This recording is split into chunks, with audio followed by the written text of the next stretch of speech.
All right. Hey there, students. Looks like we got about 18 of you here for a little AP Euro review. I kind of skipped over the Enlightenment and the French Revolution and Napoleon, so I'm going to look into getting all that together this evening. So we should be joined probably by a few more people shortly. But let's see what's going on Twitter and all that. Now, keep in mind that there is a review guide that is available on my website. So that is very important for you to note that is available to you. That is an option. So let me go ahead and remind you how to get there in case you haven't gotten there. Okay, let's see. Gonna turn that off. AP Euro review. No. All right. Okay, so let's go ahead and just take a look. Let's see, this computer is going to act slow on me. This could be a little bit of an issue.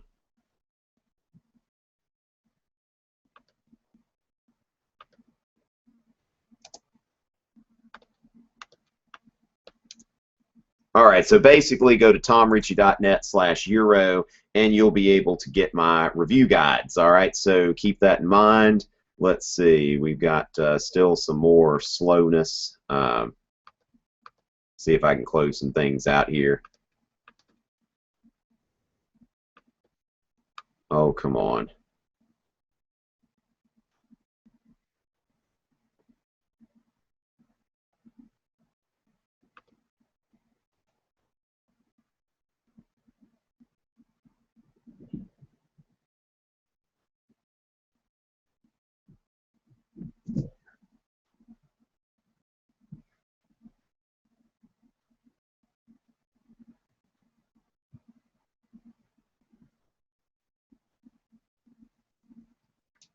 All right, let's see.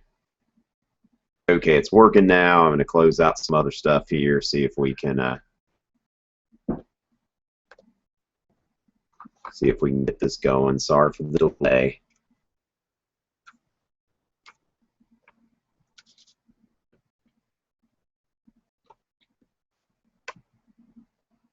All right, so going to AP European History. I think the computer's finally warming up a little bit. Okay, there we go. European History, and then you can see the review guide. Okay, so what I want to focus on today is first of all the Enlightenment, and then we'll look at the French Revolution and Napoleon. Been doing A-Push reviews today. Let's see. I left my document camera at work, so what I'm going to have to do is kind of occasionally pull up the review guide.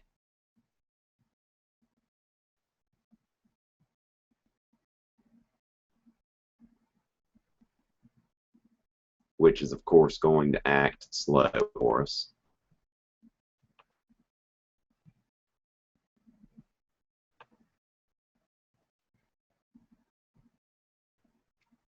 Wait.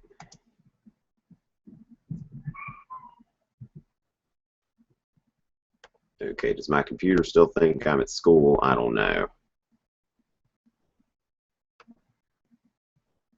Okay, Microsoft Word is opening up.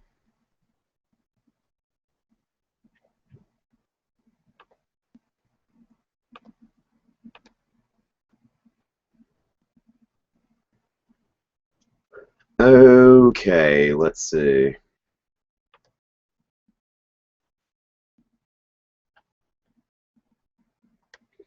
Okay, so we won't have our normal document camera set up. I've been kind of spoiled on that thing. Going to have to pull up these guides through there. Okay, so French Revolution, we're going to go first to the Age of Enlightenment. Now, I've already done a Hangout on the Scientific Revolution. So the first part of that you can access through my channel, that there has already been a Hangout on the Scientific Revolution. So keep that in mind.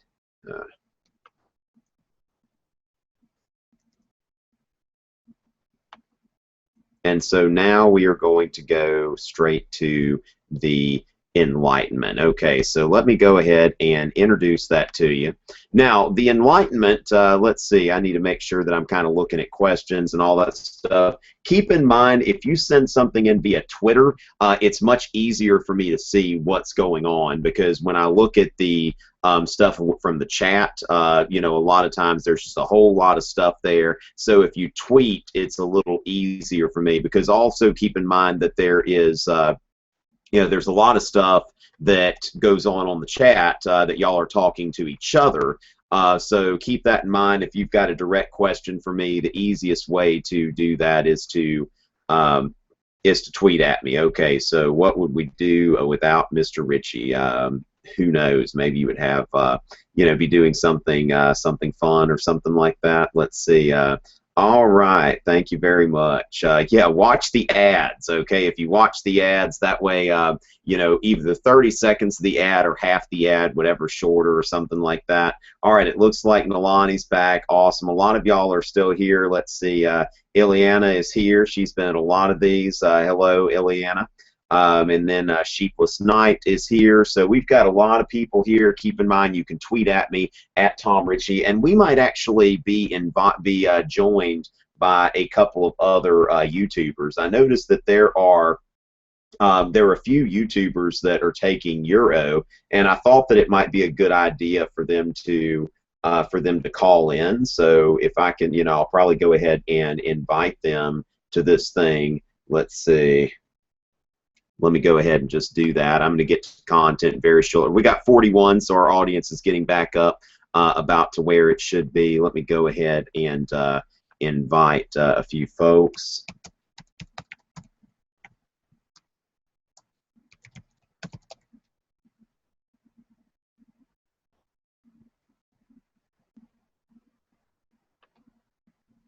All right. Going to go ahead and send that. And one more.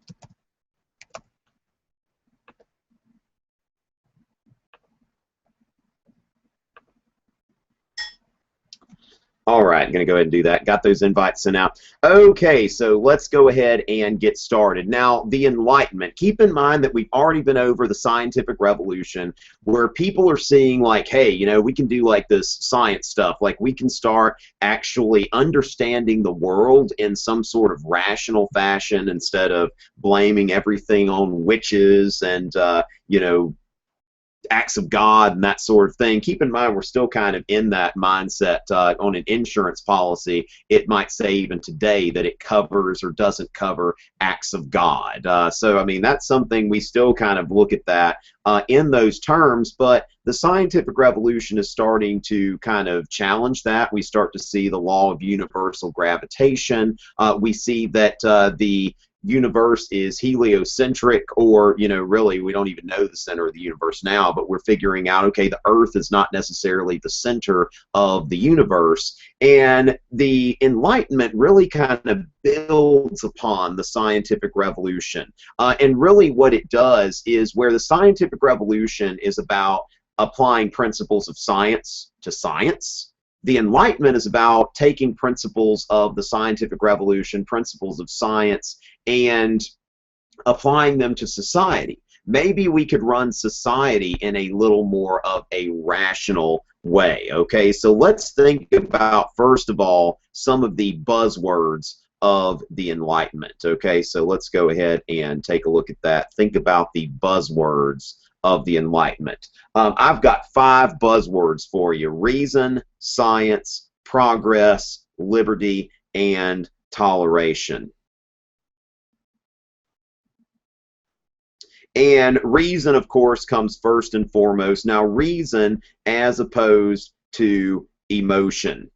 You know, whereas, now one thing to note, I've got a video lecture on Romanticism. One of the things that comes up a lot on FRQs, not to say that it necessarily would this year, but is the, you know, you're contrasting the Enlightenment with Romanticism, okay? Because Romanticism, which I've got 2 videos on that, one on Romanticism, the other on Romantic art, that you know, romanticism is all about emotion and religion and pretty stuff. For example, there's this, you know, place on my drive to work. Before a week ago, there used to be this tree there, and it was like a really cool looking tree. It was just this one tree in the middle of this field, and I just noticed it. I thought it looked like a painting, like Caspar by Caspar David Friedrich. Let me go ahead and show you something. I'll go ahead and show you the romantic painting that this kind of brings to mind. Let's see. Friedrich, solitary tree.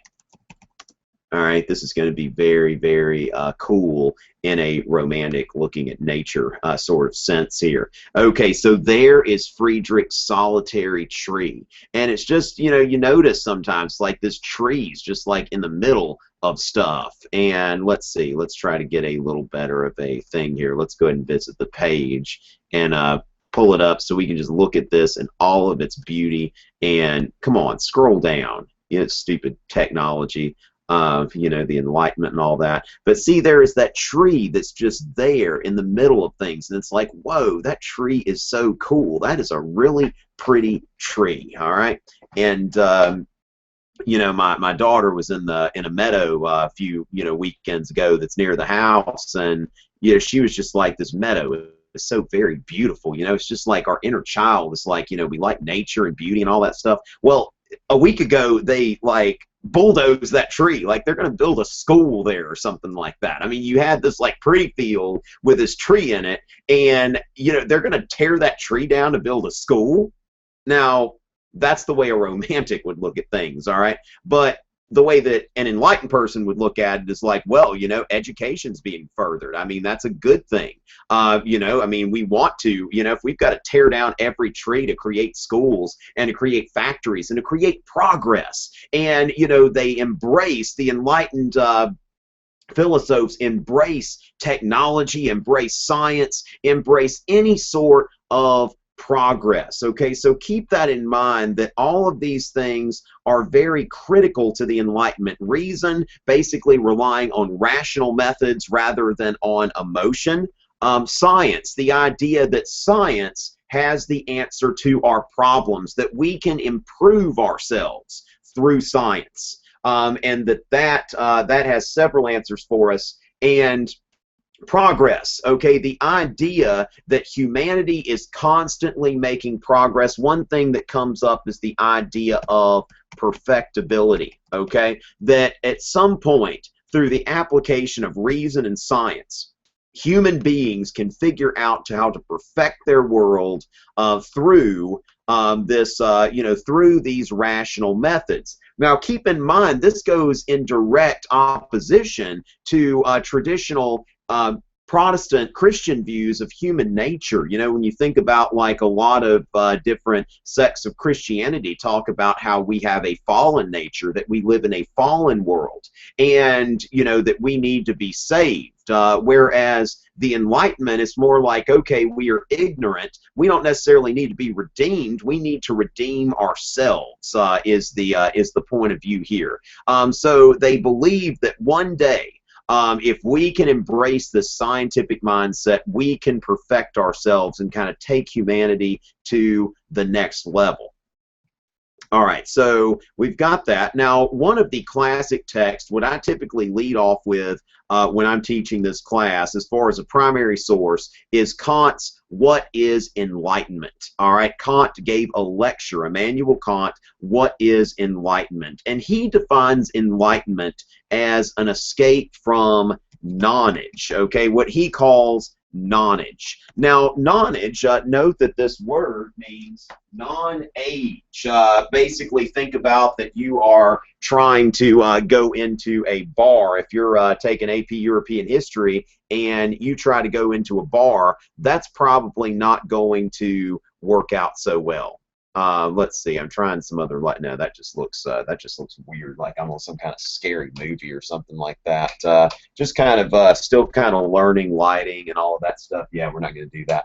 All right. So you try to go to a bar or something like that. You're underage. You know, you show your ID, and there you go. It's like, sorry, you are underage. You are not old enough to come in here. You are in a state of nonage.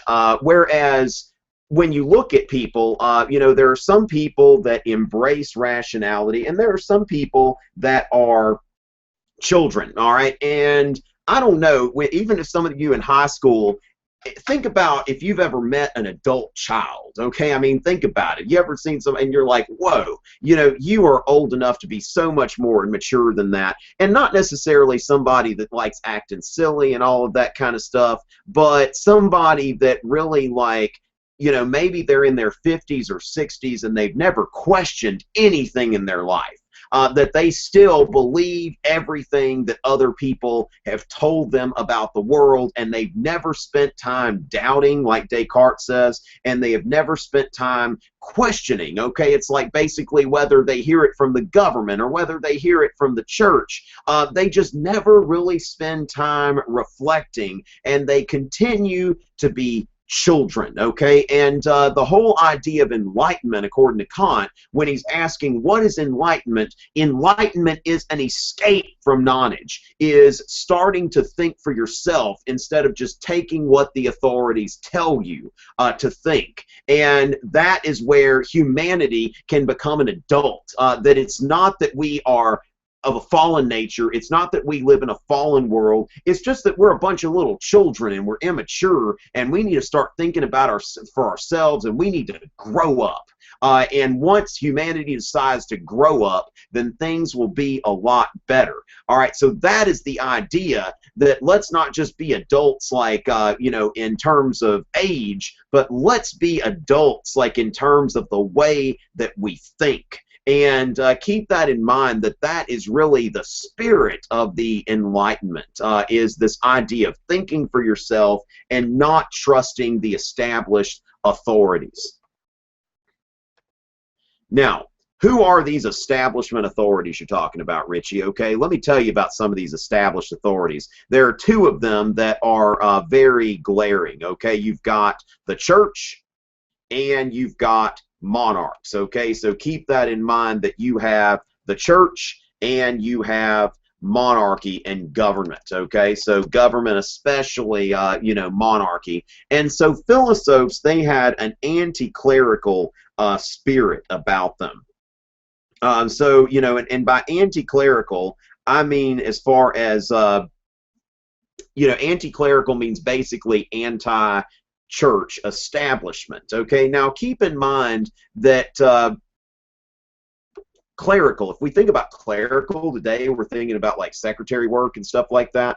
And so if someone makes a clerical error, now if you think about the Middle Ages, who were the members of the literate class? Those were priests, okay? So clerics. So anti-clerical means anti-church establishment, and especially in France, against Catholicism. And then you've got these established authorities, these institutions of hereditary nobility and all of that kind of stuff that produce artificial social distinctions. And that is something that the Enlightenment is not about, okay? Is about, not about creating these first and second estates, having these privileged groups like the church and the nobility, okay? That humanity should be free. Now, you know, the spirit of the Enlightenment shows up very well in one of Denis Diderot's poems, where he writes, "And his hand would plait the priest's entrails for want of a rope to strangle kings." Now, this sounds really dark, but at the same time, this was kind of a joke.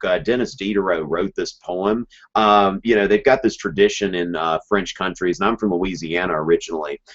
So they've got this tradition around Mardi Gras that you have this like king cake, and you eat the cake, and whoever gets the piece of the baby in it gets to be king for a day. So Diderot decides, okay, the one thing I want everybody to do as king is do whatever you want. Have a good time. That is what I'm going to tell everybody.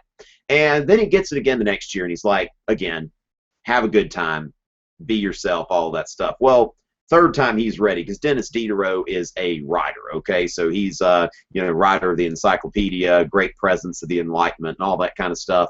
And he has this poem, Les Eleuthérements, okay, which is the lover of liberty, the fanatic for liberty.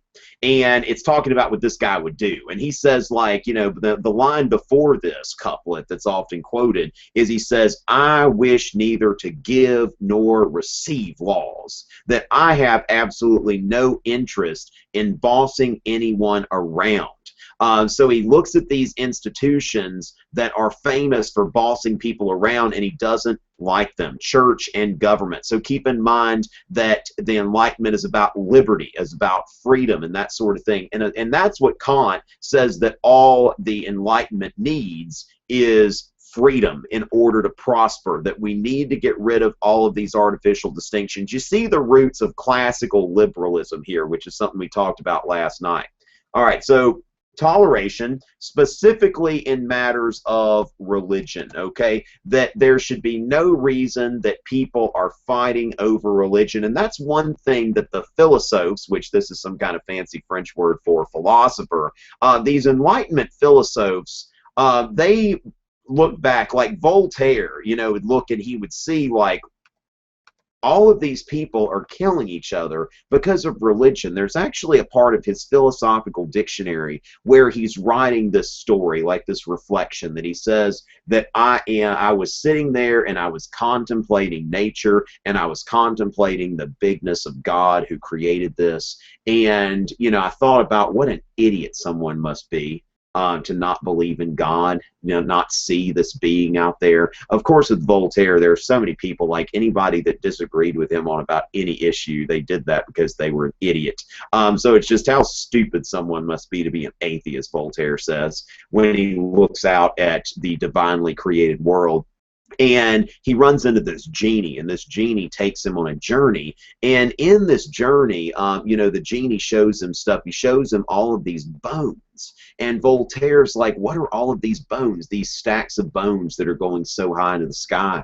And he says, these are the bones of all of the people who have fought over religion, whether that be Judaism and Christianity and Islam, specifically Western monotheistic religions, that these are those people who have killed each other over matters of religious faith. And then he runs into Socrates, and then he runs into an unnamed Jesus, which is really interesting. It's this Voltaire hippie Jesus kind of guy, who's just like, you know, saying things like, Voltaire's like, you mean I could not eat meat on Friday? And Jesus is like, well, I always ate whatever was given to me.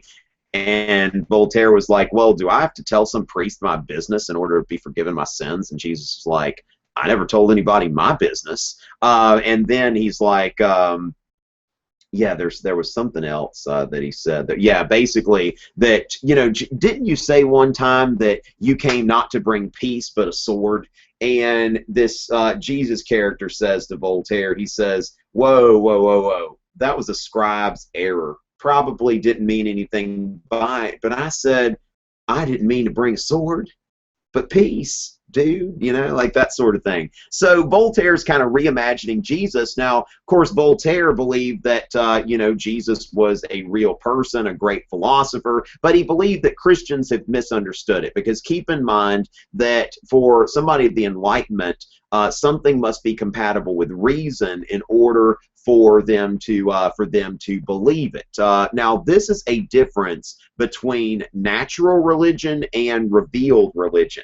Okay, natural religion, a lot of these Enlightenment philosophers subscribed to a religion known as deism, which literally means Godism. All right, so basically, I believe in God, I believe in a benevolent God, I believe in a scientifically sound universe, and all of that stuff, but I don't have any other article of faith.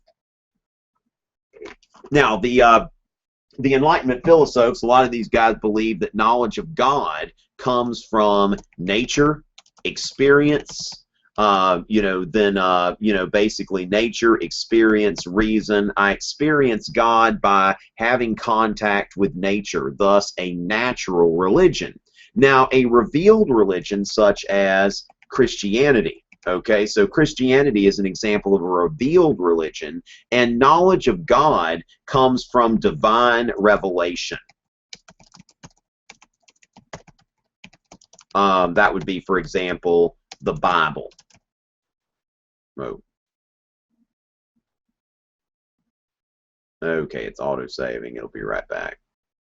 Okay, so basically the Bible, and by that I mean the book, not the movie. But you know, the Bible, or even prophets, you know, which you think about it in like the major Western religions, they all have prophets, people who claim to speak from God for God and have unique revelation. Okay, so that's something that you know, is, you know, the idea of a God who would selectively reveal himself to certain people and would talk out loud, and also a God who would suspend his own laws. Because if you think about it logically, all right, so if there's an all-powerful God and he was able to do anything he wanted and he created the universe however he'd like, what reason would he have to change things? Okay, see, when you look back at like the book of Joshua, for example, where Joshua tells the sun to stand still and the sun stands still. Now, of course, when you think about heliocentrism, that causes some problems. When you think about the law of universal gravitation, that causes even more problems, okay, because it's not just as easy. You look at the old, you know, Jewish worldview, and okay, well, that makes sense. The sun goes around the earth, and that's fine. You know, the sun goes around the flat earth, and okay, the sun just stops. But, you know, we think about like miracles and stuff, this defies logic. This is when something happens that doesn't make sense. It's a miracle! Now, the Enlightenment philosophers, they're not about that. They're about reason, all right? So let's see. So we're going to go ahead and start sharing again. So the religion deism, you got people like Voltaire, Thomas Paine, Thomas Jefferson. This was a natural religion because it could be shown by nature. There is no divine revelation that's necessary. So God exists. He created an orderly universe and made it possible for human beings to understand him through the use of observation and reason. And so natural religion rejects sacred texts, claimed to be the word of God. Religious dogmas derive from said text. So when you think about like the Christian religion, in a lot of cases largely based on the Bible, which is a sacred revealed text, they would say that's not, you know, that's really not something we're so much interested in. And any kind of miracles or prophecies or religious mysteries. Okay, so keep that in mind. And as far as where was the center of the Enlightenment, the center of the Enlightenment, the epicenter was France. Okay, so France was at the center of this Enlightenment. There we go. France was at the epicenter of this Enlightenment. Now, you may have to know a little something about the philosophes, about the French philosophes. Okay, so first of all, there is Voltaire. Now, Voltaire is by far the, you know, the biggest Enlightenment star. Okay, when you think about star power, it's like this guy. My students read Candide every year. Some of y'all probably have as well.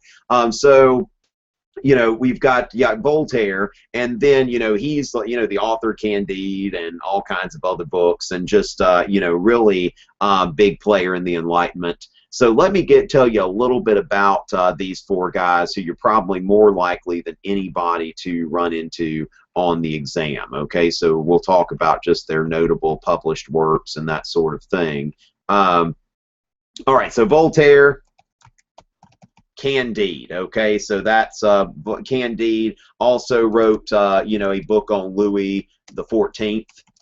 Voltaire wrote all kinds of stuff. Okay, I mean, this guy was a prolific writer. Wrote The Age of Louis the 14th. It wasn't just a biography, but kind of a story of France at that time. He wrote a biography of Peter the Great. Also wrote a philosophical dictionary. And these are kind of in order of importance. You're probably most likely to run into Candide or The Age of Louis XIV, something like that. His contributions to enlightened thinking. Okay, so as far as Voltaire's contributions, his biggest thing was the idea of religious toleration. Okay, and he was not crazy about Christianity or the Catholic Church. Okay, these were things that Voltaire did not like. Okay, was not crazy about these things, and also he was very fascinated with Newton. He was very fascinated with Isaac Newton and England just in general. You know, Voltaire was actually exiled to England when he was young. He challenged like some nobleman to a duel, ticked some people off who were influential in France, and you know, he was told like basically get out of here for a bit. So he has to go to England, and he writes back from England. He has this travel journal, you know, these letters on England, or the philosophical letters. Voltaire liked to call stuff philosophical, and he's writing this stuff, you know, about his trip to England. And as he's writing, he's basically got this idea that, like, look, I'm in England, and they've actually got a limited government. They've got religious toleration. You know, they're not, you know, basically France sucks. England is great. In England, the nobles paid taxes, which in France they did not. So that's another thing that's going on there. So Voltaire very much, you know, about that, about England versus France. So let's go ahead and get back. Diderot, Denis Diderot wrote the Encyclopedia. And it's like some kind of like, you know, spelling like that. Let's see, Diderot's Encyclopedia.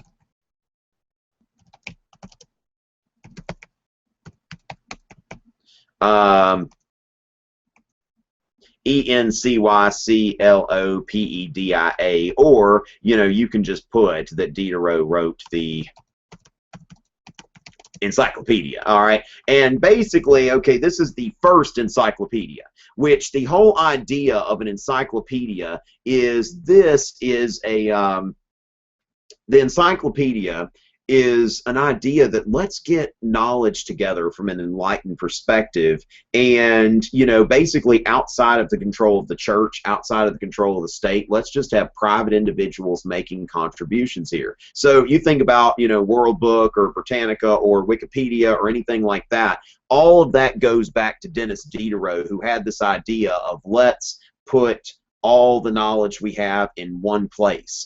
You know, let's have this kind of, you know, scientific way of thinking, and, you know, have something to do with nearly everything. So this idea that somebody can have these volumes on their shelf, and if they're curious about something, they can just look it up. Which we take that for granted. I mean, we've got that at our fingertips, like right here. It's just like, oh my goodness, like, you know, this used to take up like walls and walls and walls, and it would have like not a fraction of what's on there. So that's that. Now, Diderot wrote the encyclopedia, also wrote some other stuff. There was this book called The Nun that he wrote. That's kind of an interesting book that he wrote as some sort of prank. Basically, these letters from this woman who claimed to have been, you know, be incarcerated in this nunnery, and, you know, they were just playing a joke on a guy. They were trying to make him feel sorry for this girl and want to go rescue her. You know, it's really kind of a sick sense of humor, but everybody thought it was funny. You know, these people had thick skins. And so Diderot, I remember there was something at the end of that book. I wish I had it with me. I've got it at work. But Diderot writes, you know, somewhere where he's writing about this book, and he says that he wanted it to be beautiful, but not so beautiful that people would find it untrue. And so, I mean, it was really, the way that he put it was, I mean, this guy was really one heck of a writer, that I wanted it to be beautiful, but if I made it too beautiful, people would doubt it's true, because nothing that beautiful is true. I mean, very, very rational, whereas more, you know, romantic thinker would think, I'll just make it as beautiful as possible and have this sort of romantic sort of vision for things. But, you know, Diderot writes this book, and it's like, haha, buddy, joke's on you. So anyway, that's Diderot, and his contributions to enlightened thinking is basically getting, you know, amassing knowledge. And keep in mind that the encyclopedia was controversial. It was controversial because, you know, this is like putting information out there that the church and the state don't have any control over. If you look today at efforts by the government to regulate the internet, you know, you see in countries like China where the government's already doing that, and you've got some places where they, you know, they want to regulate the internet here in the United States. You know, they don't like this idea, some people, of having a place where people can just speak freely. Montesquieu. Okay, so Montesquieu wrote The Spirit of the Laws. Okay, and what Montesquieu did, now Montesquieu was more of a conservative thinker. You know, he took communion on his deathbed, didn't really have a problem with the church or anything like that. But he is writing about how to create an enlightened sort of government, applying the rational principles of the Enlightenment to government. So this is the guy that is writing about legislative, executive, and judicial, separation of powers, checks and balances. All right, so Montesquieu is writing about all the things, applying these enlightened principles. How can we set up a government in a more enlightened way, to work in an enlightened sense? Okay, so then there is Rousseau, who is best known for his book, The Social Contract. And the first line of Rousseau's book is the most important. Man is born free, but everywhere he is in chains. That's how that book starts, okay? And Rousseau's like, look, I don't know the answer to this. I don't really know how governments are formed and that sort of thing. But Rousseau is wanting to write about the, you know, how can a government be legitimate? And while basically Montesquieu is applying rational principles to government, Rousseau's talking about how can a government be legitimate. So basically people make a social contract, and then, you know, you have this idea that Rousseau brings in of the general will, which is going to be an issue in the Reign of Terror. Okay, so that's that. Enlightened absolutism. Now let's go ahead and you know, I'm gonna go ahead and try to check some of the comments and see what's going on. I'm gonna actually stream some of my video on that because that can be a pretty important topic, the enlightened absolutist or enlightened despots. So let me go ahead and show you some of this video, and if you want to, you know, if I interrupt it and you want to start it on your own time, that's fine. Or if you've already seen it, take a little break. Oh, Gozira. All right, so let's see.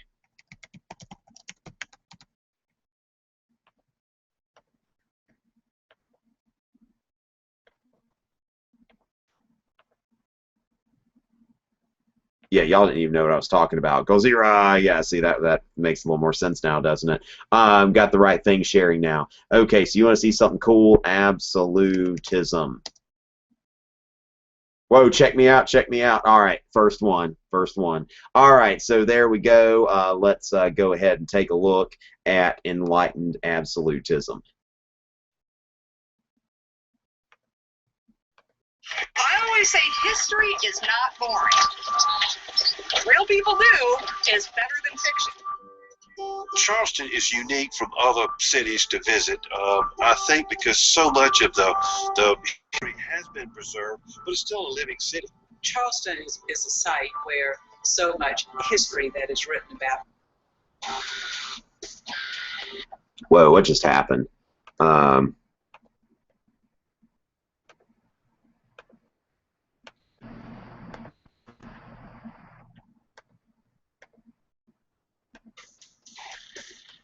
Hey there, students. Let's talk a little bit about enlightened absolutism. This goes out to Kristen, who asked me to talk about the Enlightenment. Okay, let's see. I don't know what's going on. It's not playing with a lot of volume. Let me try to check on that again.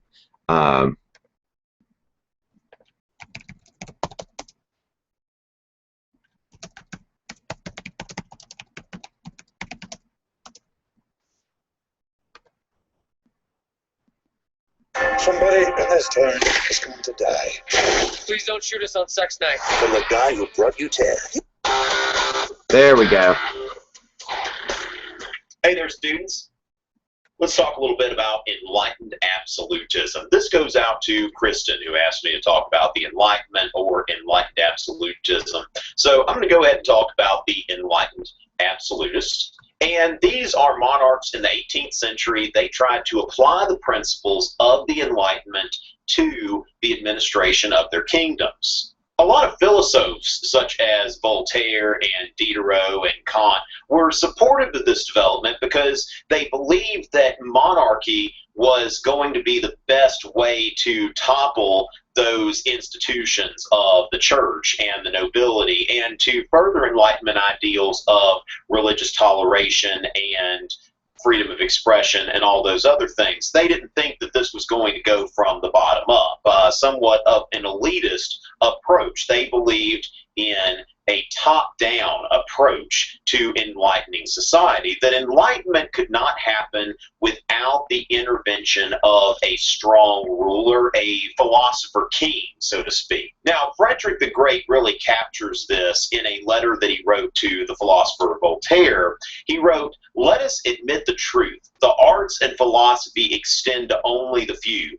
The vast mass, the common people and the bulk of the nobility, remain what nature has made them. That is to say, savage beasts." Wow. Elitism, anyone? But keep in mind that this can be a trap, okay? Because it's something that, you want government to do something, but it doesn't always do what you want. In fact, Ronald Reagan once said that the 9 most terrifying words in the English language are, "I'm from the government, and I'm here to help." Think about it. Now, take a look at this acronym here of TRAP, because it really brings to mind all of the features of enlightened absolutism. Now, first of all, toleration of religious minorities. One of the key features here is that all of these monarchs are trying to increase religious toleration, which is one of the key values of the Enlightenment. Reform of institutions. Each of these monarchs is going to try to take a stab at reforming political and social institutions. Now, Catherine the Great is kind of an exception, but at least there's a goal there of reform. Keep in mind that it is still absolutist. Duh, okay? I mean, yeah, of course, enlightened absolutism is going to be absolutist, but do keep that in mind. And then finally, patronage of the philosophers. So we're looking at toleration, reform, absolutism, and patronage.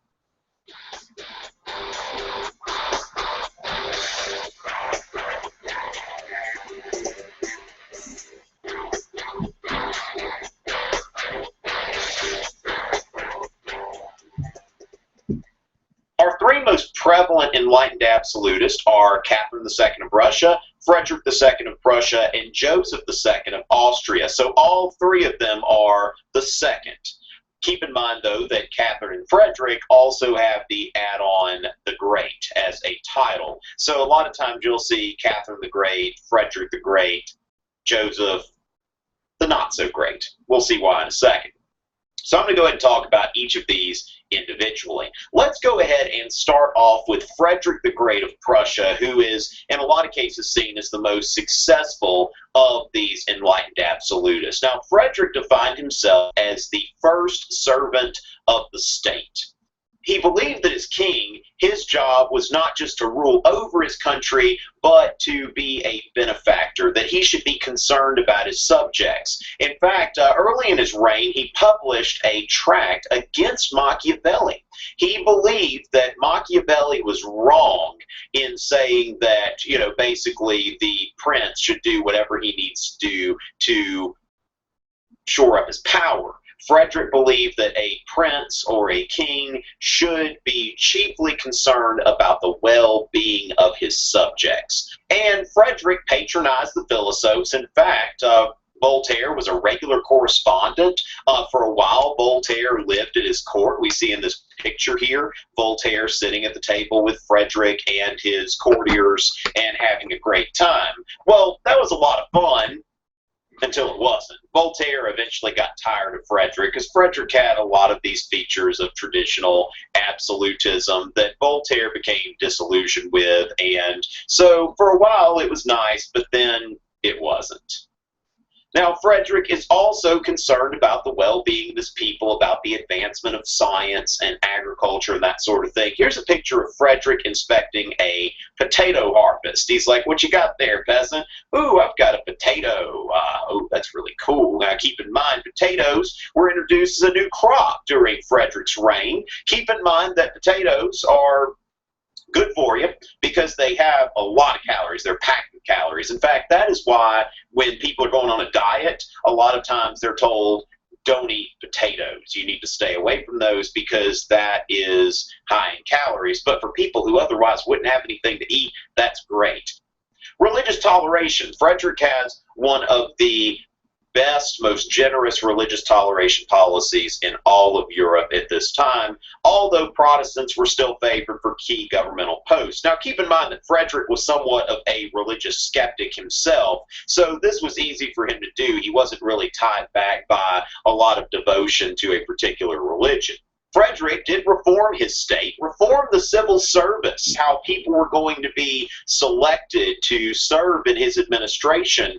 Over 100 years before the United States had a civil service exam, a test that people had to take to serve in government positions, Frederick is already instituting this reform so that people get promoted on basis of merit, what we call a meritocracy, that it doesn't matter quite as much what noble family you come from if you want to serve in the civil administration. Now, keep in mind that Frederick was not leveling society all out. The military ranks were still reserved for that Prussian aristocracy, but it was becoming possible for people of middle-class backgrounds to serve, at least in civil administration. So Frederick's not going all the way, but he is making some progress. When it comes down to it, Frederick is not fully an exemplar of the Enlightenment because he is still a champion of Prussian militarism. Prussia still exists at this point as a militaristic state, which is contrary to the principles of the Enlightenment. When you look at Frederick on Google, something like this comes up, that Frederick II of Prussia, not enlightened absolutist, but military commander.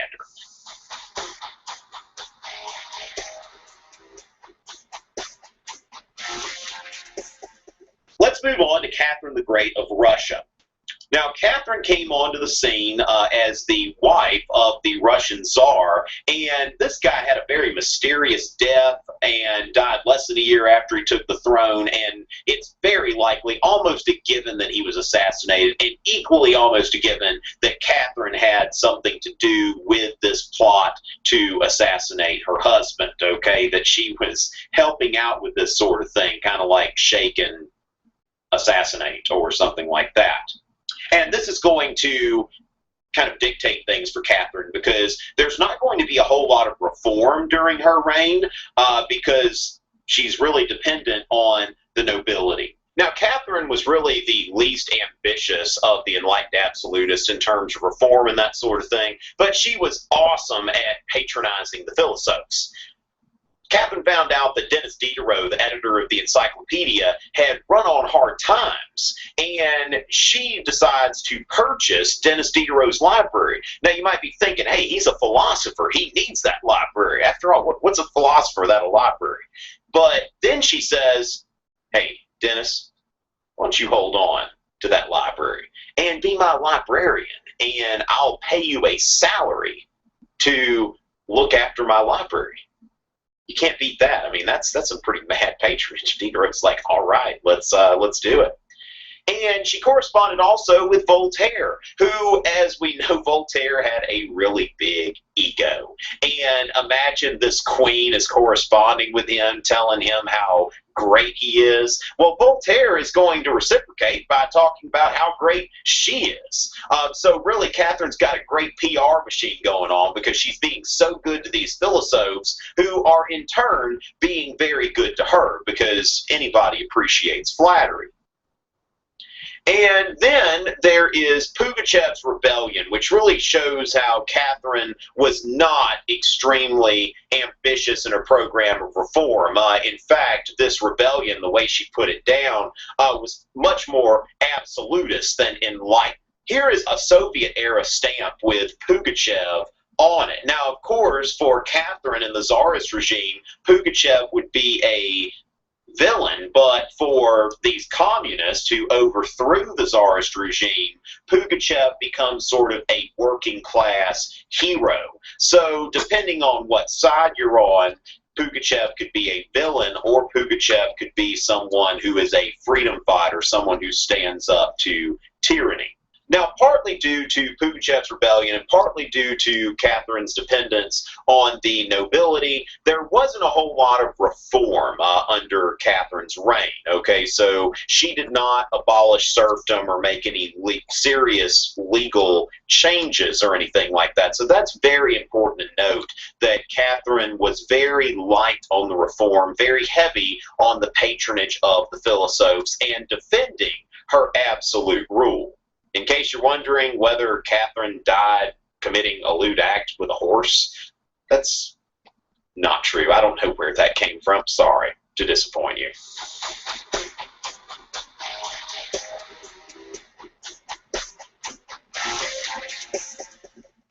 And finally, let's talk about Joseph II of Austria.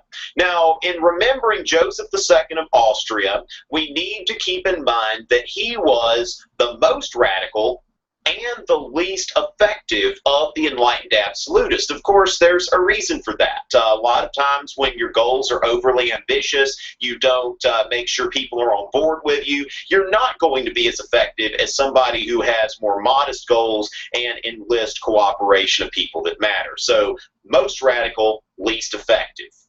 And for the first 15 years of his reign, he is reigning with his mother, Maria Theresa of Austria. Then after that, for 10 years, he's ruling on his own. One of the things Joseph is most famous for is a very generous religious toleration policy, which even included private worship for Jews. Joseph wanted to try to bring the Jews into the Austrian nation. Now, keep in mind, that is also a feature of this enlightened absolutism, is to centralize the state and, of course, increase that absolute power. Now, Joseph was presiding over a multi-ethnic empire. When we get to World War I, we'll talk more about all the problems that come from this, from the Austrian Empire having no less than 10 different ethnic groups, all kinds of languages and that sort of thing. Now, Joseph tried very hard to centralize administration, which of course is good for the maintenance of the state, but then again, there are going to be some people who are not going to be happy about that sort of thing when they think about giving up their local power. So Joseph is challenging the power of the local nobles, but the local nobles are going to push back with vigor, and that's what's going to compromise Joseph's effectiveness. Joseph was a reformer. Unlike Catherine the Great, Joseph did abolish serfdom as a legal institution and granted more rights to peasants. Now, this didn't mean that everything was gone about the hierarchy of the old regime in Austria, but it was a step. He was trying to give peasants more rights than they had had before. But then again, Joseph was the most radical, the least effective. After he died, his successor undid a lot of these reforms to try to please the established nobility. So remember, with Joseph, most radical, least effective. Joseph kind of knew that he was a bit ineffective in achieving his goals, and he suggested for his epitaph that it read, "Here lies Joseph II, who failed in all he undertook."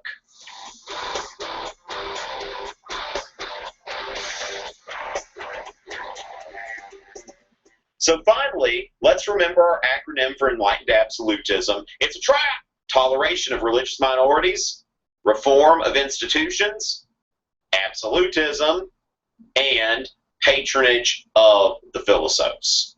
And keep in mind that each of these enlightened absolutists was more successful in some of these than others. And our enlightened absolutists, being Catherine the Great, Frederick the Great, and Joseph II. And remember, if you want to know a little bit more about them, take a look at my video on the partitions of Poland.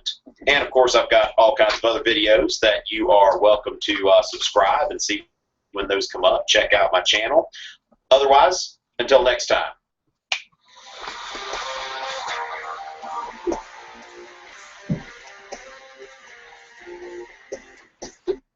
All right, I tell you what, some people are really blowing up Twitter. This stuff's hilarious. I just tweeted. You might want to follow a couple of these jokers.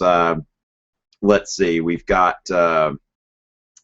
these guys are Gabriel, and he says, you know, he's got some stuff here. He's got some questions, that sort of thing. Gabriel and Andy, these guys, trolls, clowns, whatever. Shout out to Nicaragua. Now, Gabriel had a serious question at first. If the Enlightenment was the basis for classical liberalism, how come Romanticism also supported liberalism? Now, I wouldn't go that far, okay? I would say that, okay, take, for example, the Greek independence movement. Excuse me. Liberals and Romantics both supported that, okay? So Romantics and liberals both got along with nationalists, okay? So nationalism is compatible with liberalism and Romanticism. Doesn't necessarily mean that liberalism and Romanticism are compatible with each other, okay? Because think about it, like there may be a friend that you have and they have a friend too, and the three of you hang out together and you don't like your friend's friend, okay? So liberalism and Romanticism are kind of like your friend's friend, if you can think of it that way, because liberals support nationalists because they believe in self-determination and freedom and not having these large empires, whereas romantics support nationalists because nationalism can be beautiful and they want to have their own country, and it's beautiful if the Greeks want to be free and all that kind of stuff, and you know, shoot people for their freedom and that kind of stuff too.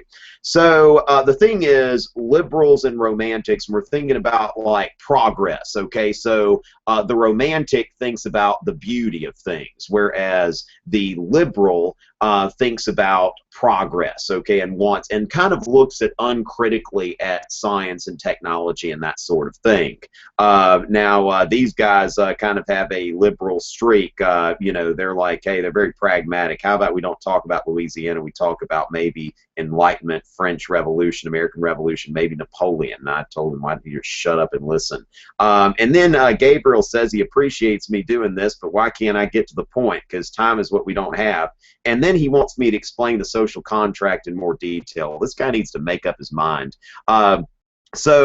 Anyway, the social contract is kind of where, okay, so the whole idea of Rousseau and the social contract is that the social contract is created, and we basically give up our individuality. You don't really hear much about Rousseau in American government, because American government is much more influenced by Locke, where the point of the social contract is to protect each individual's life, liberty, and the pursuit of happiness. You know, Rousseau is not the first writer to write about the social contract, because Locke and Hobbes and plenty of other people had, but Rousseau really puts the social back in social contract. Rousseau is, you know, bringing out this idea of the general will. And so when you are part of this body politic, then you are subject to the general will. Now, we just saw that video on enlightened absolutism. Let me just go ahead and just take a quick look at that. Now, you had in Prussia, Frederick II, or Frederick the Great.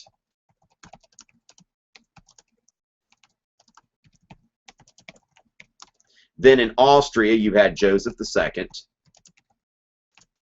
just plain Joseph II. And then in Russia, Catherine, I believe Catherine II, the Great, okay? So you've got all of these people, Catherine the Great, Frederick the Great, and then just plain old Joseph II. Whereas Frederick believed that the ruler is the first servant of the state, okay? So we're looking for first servant of the state here. All right, now Joseph, keep in mind, and this happens to a lot of people, Joseph II was the most ambitious, but the least successful. And there is you know, there's a parallel here. Okay, so he had the most ambitious agenda. Generally, the best way to make sure you get something done is to have a doable goal. So Joseph just kind of went in like a bull in a china shop, tried to put together all these reforms, and ended up backfiring. Now, he lifted restrictions on Jews, passed a very generous religious toleration policy. What is going on here? Okay, so a very generous religious toleration policy. Now, the other thing is to keep in mind that the enlightened absolutists, they appropriated the Enlightenment, but at the same time, they wanted to use the Enlightenment, kind of like the monarchs who established royal academies during the scientific revolution. These monarchs who established these royal academies, they wanted to benefit from the scientific revolution. It wasn't just because of their love of science or anything like that.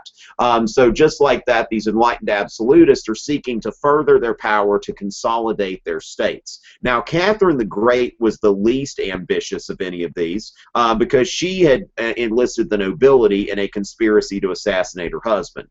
Now, she purchased most of her, what she was doing, keep in mind, okay, toleration, and you know, all of that, and patronage of the arts, okay, patronage of the arts and the philosophes, okay. So you know, they are concerned with you know, the toleration. They want to reform their states, they want absolutism, and they want to patronize the philosophes, kind of like the Medici and the church patronized Renaissance artists. So Diderot, she purchased Diderot's library, and to our clown crew, you know, Andy and Gabriel, she did care about Diderot's writing. Okay, so that is kind of part of this.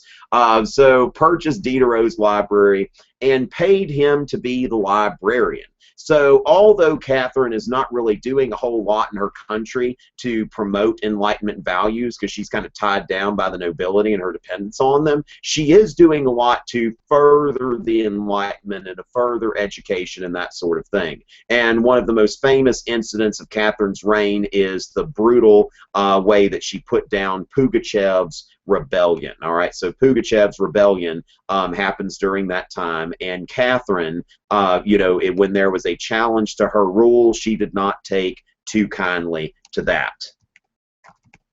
And Kant, in What is Enlightenment, he is in Prussia at the time of Frederick the Great, and he says only one ruler in the world says, argue as much as you like, but obey.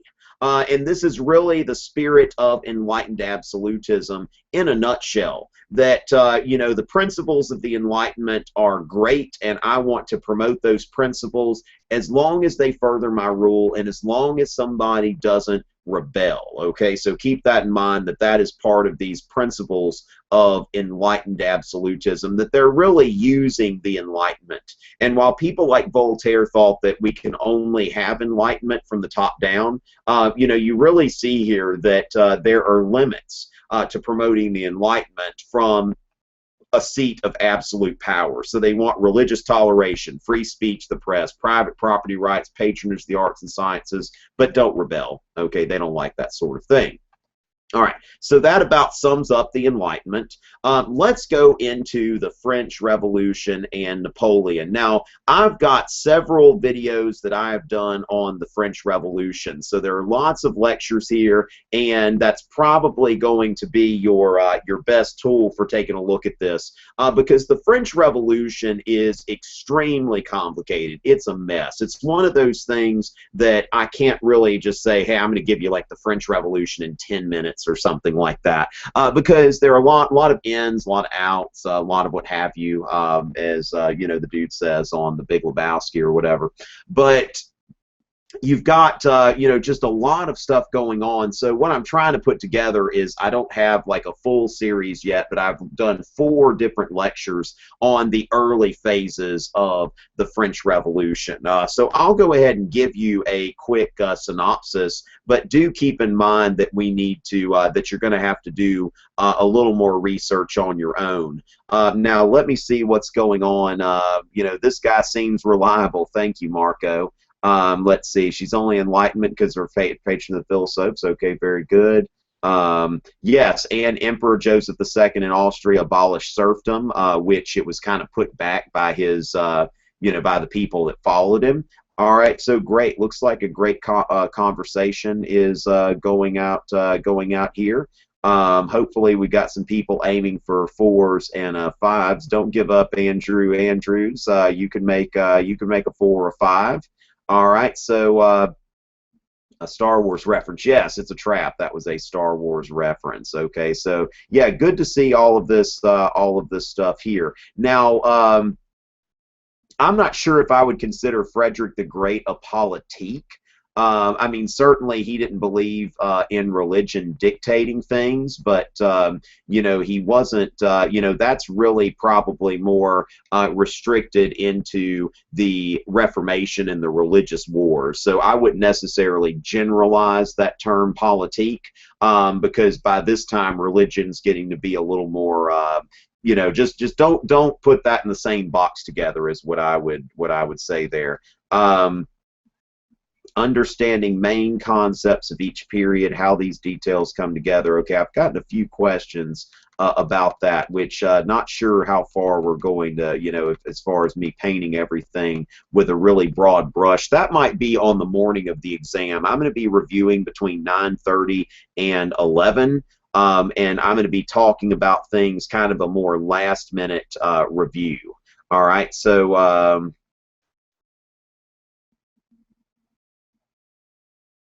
let's see. All right, so we got that, and that's kind of going back. All right, so that's we got some questions. Let me check Twitter real quick, because it looks like we've got a little bit on Twitter before I go on to the French Revolution. Want to make sure that I've got any relevant questions on the Enlightenment. Okay, so let's see. Got that. All right. Watch Jesus, aka Tom Richey. Thank you, Sky, who just followed me. One of my new followers. Would I say that Margaret Thatcher is a fascist? I wouldn't say that Margaret Thatcher was a fascist, no. Now, I can talk about totalitarianism at some point and kind of explain this to you, but that's kind of outside of the topic. Let's see, we got that. All right, so yeah, the same two guys. Really just keep on going. So we're going to go ahead and go into the French Revolution, Napoleon. Now, I will be doing the morning of review, 9 o'clock to 11:30 Eastern, and I may even hang around a little bit for the people that are on the West Coast and don't need to get to an exam. So that's a possibility. But let's go ahead and, like I said, I'm going to paint this with a really broad brush right now because, but just keep in mind, watch my videos, okay? That's one of the points of me doing these live hangouts. While I love interacting with y'all and all that kind of stuff, definitely want to make sure that you are looking at the more in-depth stuff, because keep in mind that passing an AP exam isn't necessarily about just scratching the surface, okay? This is good if you've already gotten the material, but if I'm reviewing something, you're like, hey, I need to delve into that a little more, check not only videos that I've got, but look for some other stuff that's out there. Of course, sometimes you'll look for some of this stuff and you'll see what some of my students call the dark side of YouTube, and it's a pretty scary place sometimes. So with no further ado, let's go ahead and talk about the French Revolution and Napoleon. All right, so when we start off with the French Revolution, keep in mind that the old regime, this is describing Europe as it was before the French Revolution. Okay, the old regime was made up of estates. Okay, so instead of France being a nation, then we see 3 estates, and that's one of the biggest things about the French Revolution, is that we are going from different estates to a nation. Okay, so we're going from being like 3 nations, states within a state, nations within nations, that sort of thing. That's really one of the things that the French Revolution is about, is going from these 3 orders to creating a nation. And so you have the first estate, the second estate, and the third estate. Okay, the first estate being the church. Whoa, what in the world happened there? Okay, so let's see. Whoa. Okay, well, anyway, I don't know if I'm going to be able to figure that out right now. The first estate's the church. Second estate is the nobility. Okay, I don't know what's up with that. First estate, church. Second estate, nobility. And the third estate, everyone else. Everyone else. That's the third estate. Okay, so keep that in mind. The church, the nobility, and everyone else. And the church and the nobility, these are privileged classes. And keep in mind that another thing about the French Revolution, when we're thinking about the principles of the French Revolution, is that we're going from these three estates to creating a nation. Also, we are going from, you know, basically a system of privileges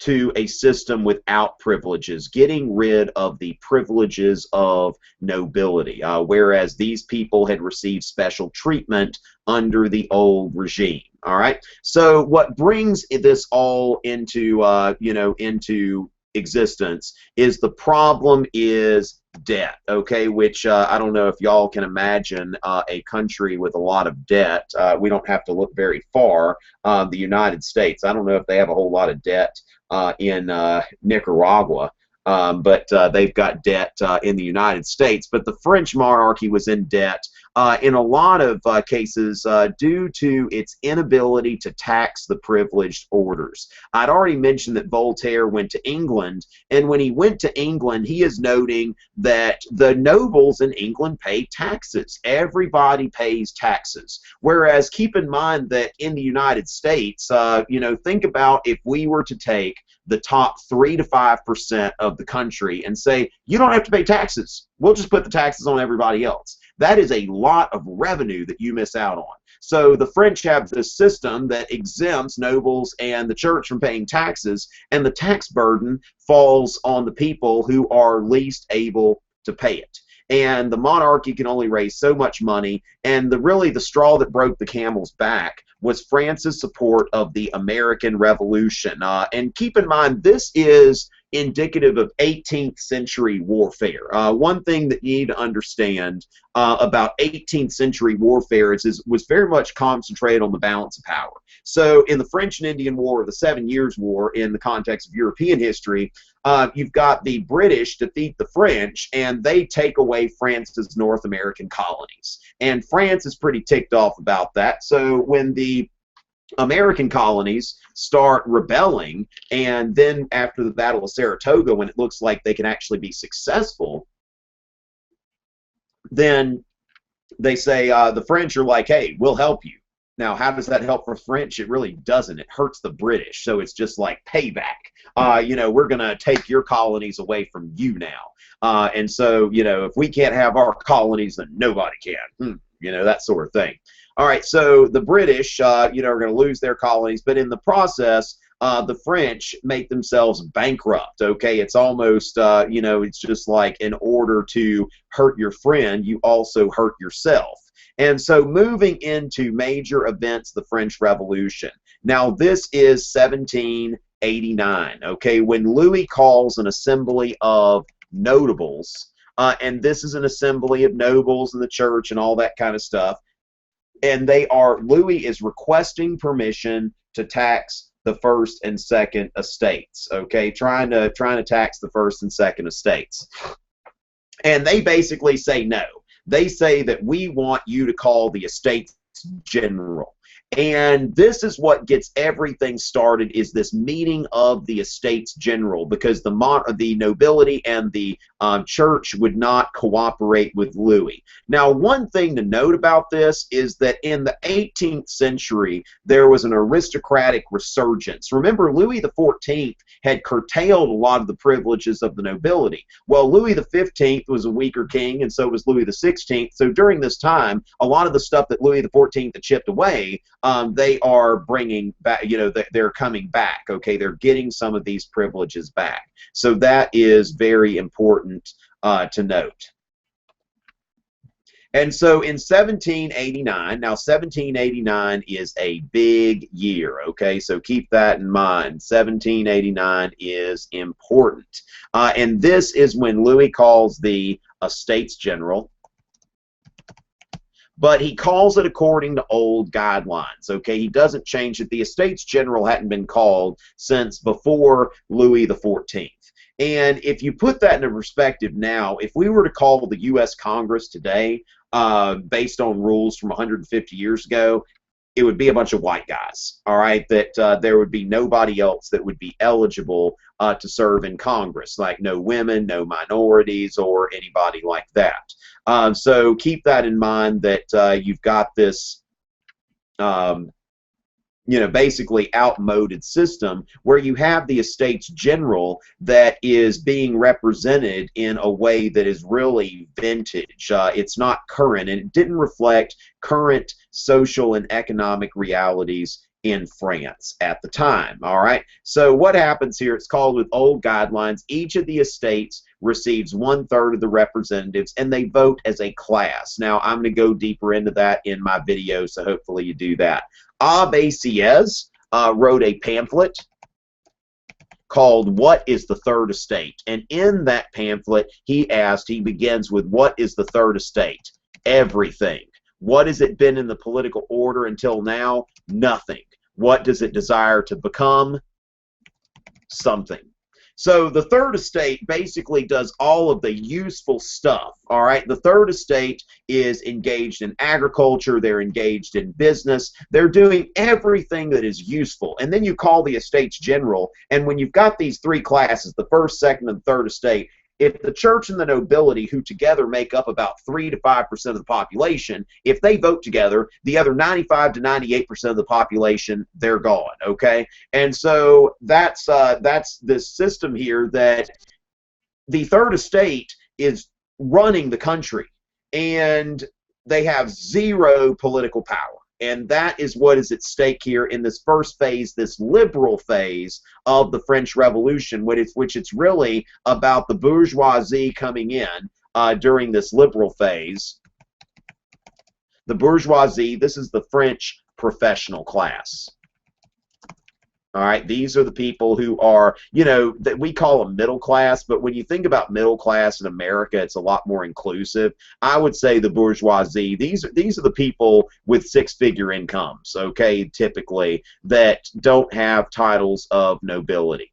So the third estate, they say that we are everything in this country. Until now, we have been nothing, and we want to become something. So the third estate proposes two reforms. First of all, doubling the third. So they want the third to get 2 times as many representatives. And on top of that, they want vote by head. So instead of having vote by order, where the orders take their votes and then vote as a group, they want vote by head, because they think that they can split the church and the nobility, because the church is partially represented by parish priests. So Louis, and this was typical of Louis, keep in mind, if Louis XIV had been king, the French Revolution probably never would have happened. Louis XVI was a very, very ineffective king. So when you take that into account, that Louis decides that he's going to double the third, but did not agree to vote by head. So basically, you've got 2 times as many third estate people, but their votes are not counting for any more than they would have, and so you got twice as many ticked off people showing up there, okay? And the third estate is eventually going to walk out of the Estates General. And so they get together, and they have some representatives of the clergy and nobility, and they form what's called the National Assembly. And France's current legislative body today is called the National Assembly. So the National Assembly, now note once again, national meaning that this is an assembly for the nation, not just for a group. And when they were locked out of their meeting room, they swore the tennis court oath, because they went to a tennis court, which I think maybe had been for another game similar to tennis or something like that, but we call it the tennis court oath. the tennis court oath, which they say that they're going to adjourn. They're not going to adjourn until they provide France with a constitution. Now, let me go ahead and show you a painting by Jacques-Louis David, who is the same guy that painted the death of Marat. He painted Napoleon, and several times. He was a neoclassical painter. Well, Jacques-Louis David painted a painting called the Tennis Court Oath.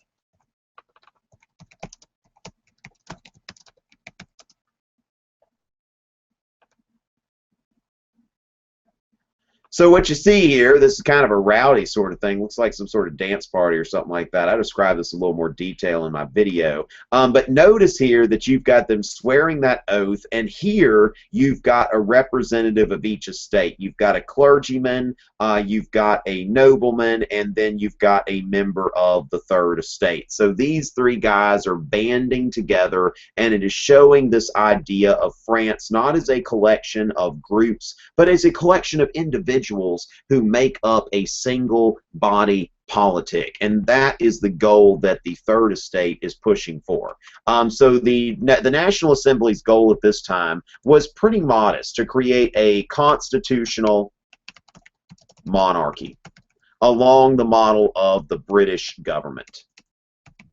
That was their goal, okay? So a British-style constitutional monarchy. Now, of course, we know that the French Revolution is going to spin out of control. That's not what happens. It's there for a little bit, but then it spins out of control. And in 1789, you've got the Declaration of the Rights of Man and the Citizen, which states that basic human rights belong to all men.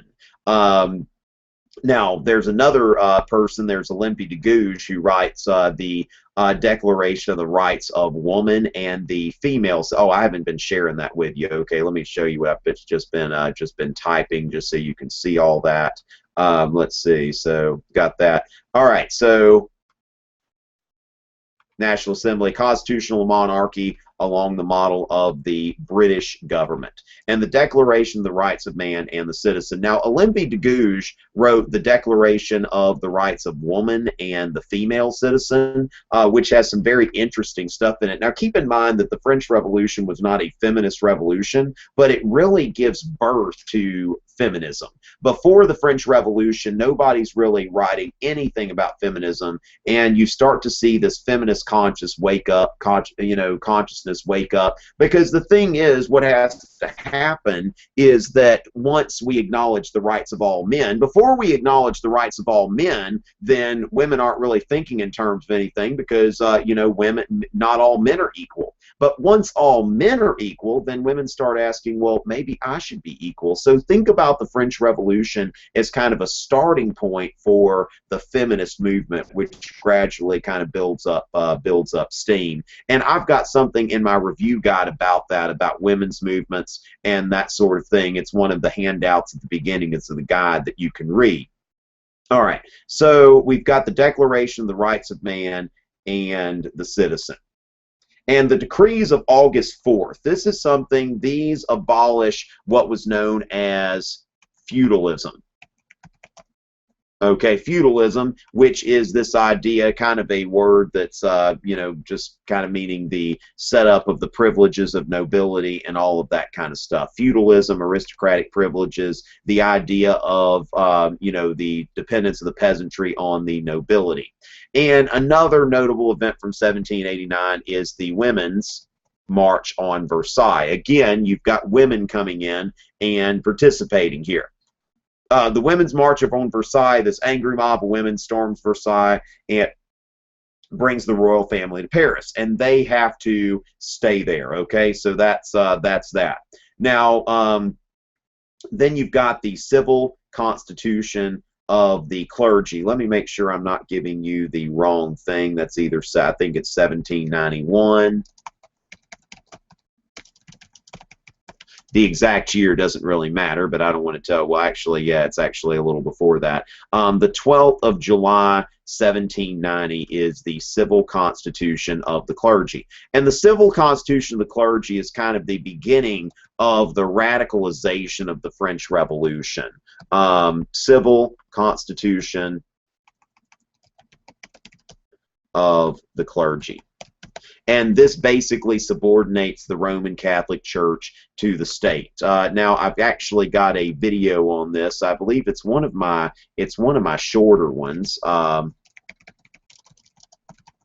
And this is one of those topics that nobody else has really made a video on. That goes on for about 10 minutes.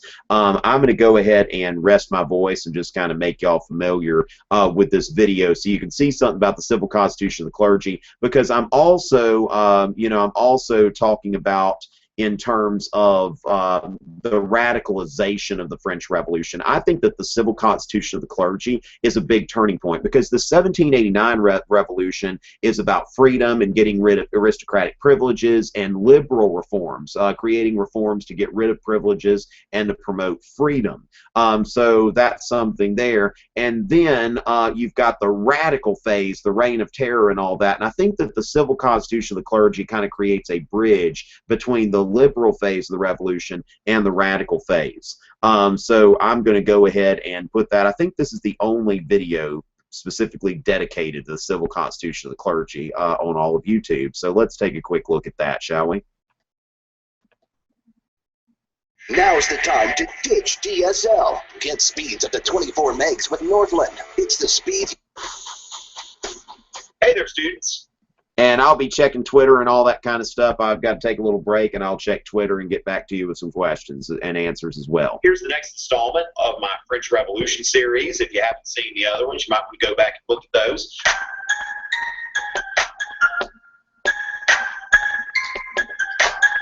This segment is on the civil constitution of the clergy. This one goes out to Dantini, who asked for more of these French Revolution lectures. Glad you like them. The civil constitution of the clergy was an attempt to reform the church in the early years of the French Revolution.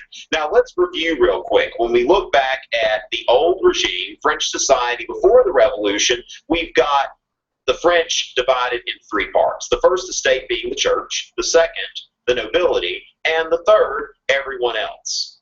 Now, you can see that the first and second estate here are riding the third estate. The French Revolution is partly about getting these guys off the third estate, but as the revolution becomes more radical, it's going to be more about the third estate doing a little bit more than that to the rest. Now, keep in mind, the civil constitution of the clergy is part of an overall effort to bring the privileged estates into this new French nation. Remember the decrees of August 4th, which we've already addressed. These abolished the privileges of the nobility, got rid of their feudal dues, nobles' hunting rights, tax exemptions, all of that stuff gone.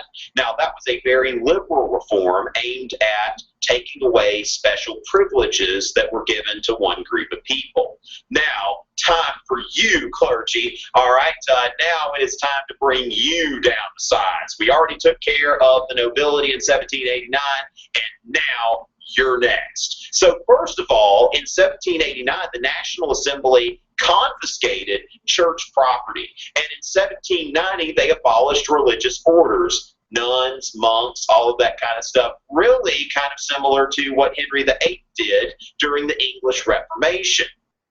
And the National Assembly abolished mandatory tithes. So if people were going to tithe from here on out, they were going to do it because they want to. No longer is the government going to collect tithes. So the church is now at the mercy of the state. The church no longer has land.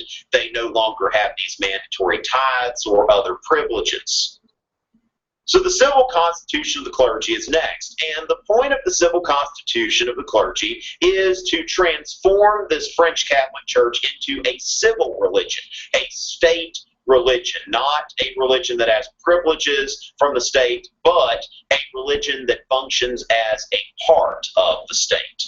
There are several key ingredients to this civil constitution. First of all, the election of bishops and priests. Now, before that, you had to be some sort of noble to be a bishop, and the bishop was not accountable to the people. So now the priests and the bishops will be elected democratically.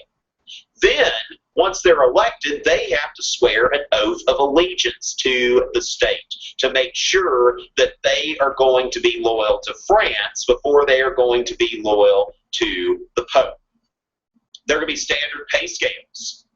The bishops are going to make this much, a priest will make this much, depending on how big his congregation is, so on and so forth. There is going to be an attendance policy.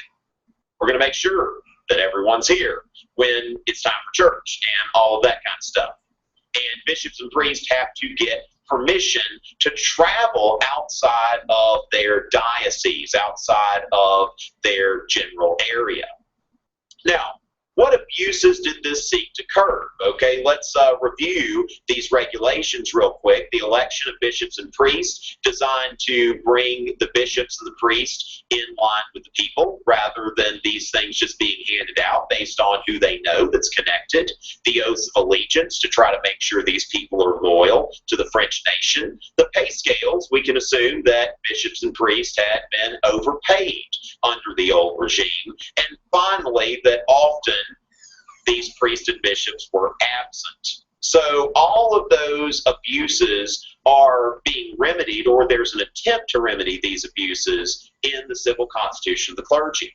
Now we have to ask, though, how liberal was this? Okay, keep in mind we're talking about classical European liberalism. The French Revolution at first was seeking liberal reform, seeking less of a role for the government to create a more free, less regulated state. Now, although the civil constitution of the clergy is reforming the church in France, to the extent that it was liberal is up for debate, because when you think about this, the church is accountable to the state rather than separate from the state, as a liberal would want it. So really, the civil constitution of the clergy forms a bit of a bridge between the liberal revolution of 1789 and the more radical revolution of 1793 and 94. So we see some liberal elements that they're trying to take away privileges, but then the regulations that are put on the church are not liberal at all.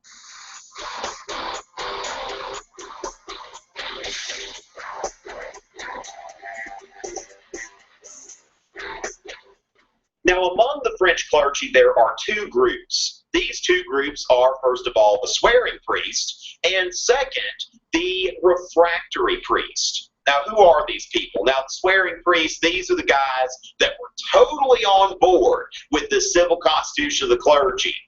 Yeah! All right, they're very excited, so excited we can't even say what they were thinking, but they're totally cool with this stuff. These swearing priests, they had no problem swearing an oath of allegiance. Hope you see what I did there. Now, then there are the refractory priests who are not so crazy about this civil constitution.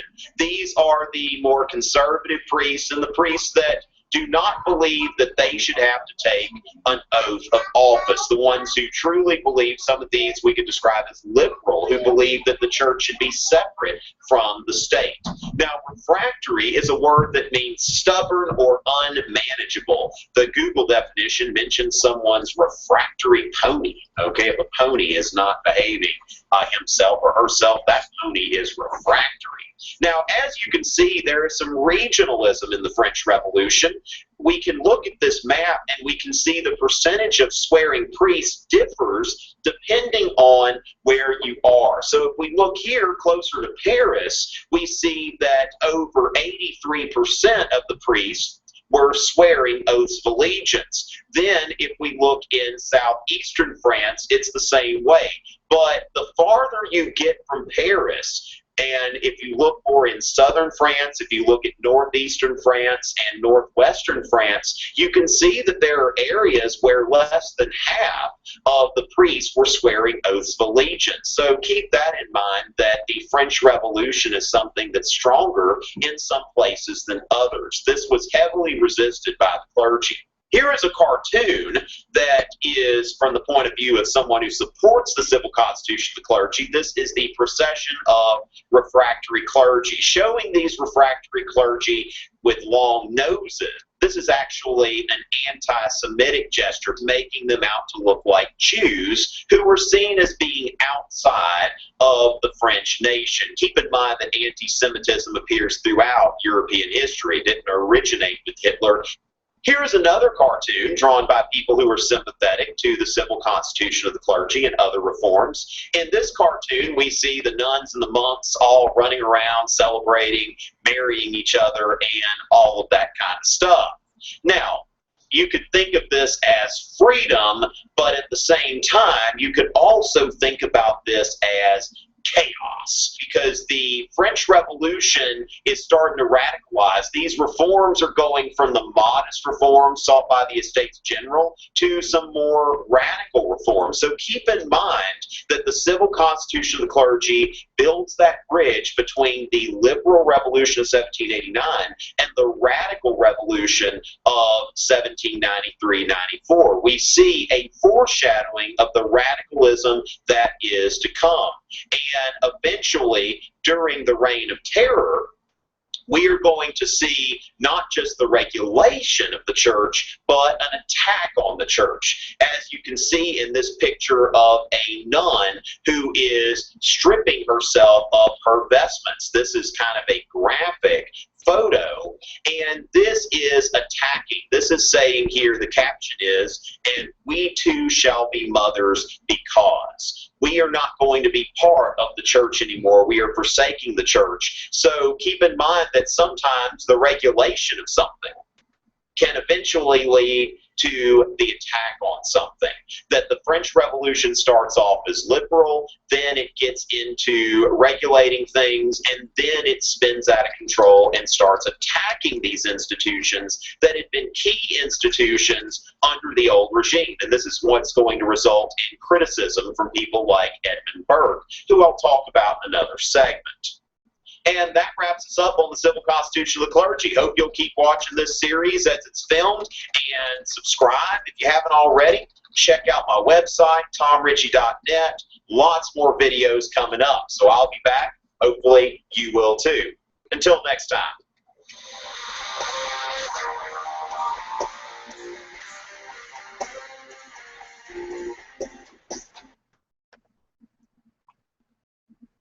All right, and I'm back. All right, we've got a few questions here. Let me go ahead and take y'all to Twitter so that y'all can see some of this that's going on there. All right, so let me go ahead and share my Twitter screen with you. All right, so let's see kind of what's going on here. Screen share. Oh, there's little Hip Hughes there. Okay, a little Tina Turner action. I'm going to be doing an A-Push Q&A with Hip Hughes tomorrow. So if you've got friends, you know, which y'all are taking AP Euro, some of you probably don't. But if you do have friends that are taking A-Push or something like that, make sure to tell them that I'm going to be doing a live hangout for A-Push tomorrow on Hip Hughes' channel, and I'll have the link on Twitter. I think Hip Hughes has already tweeted it.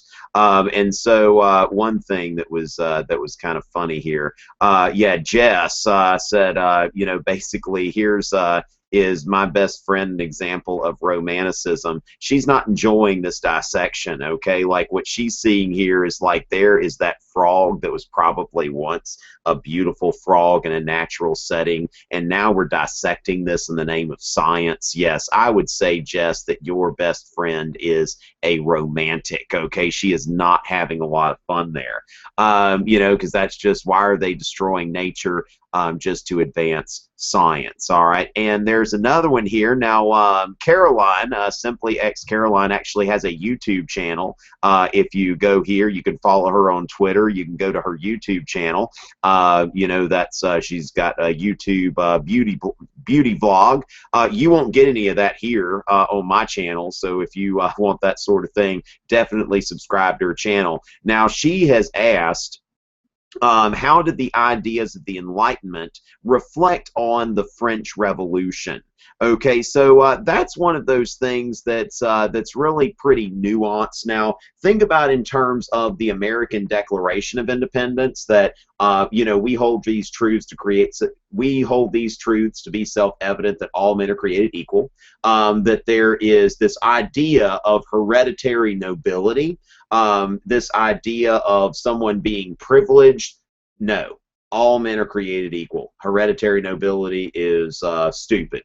And endowed by their creator with certain inalienable rights, that among these are life, liberty, and the pursuit of happiness. The pursuit of happiness being economic freedom.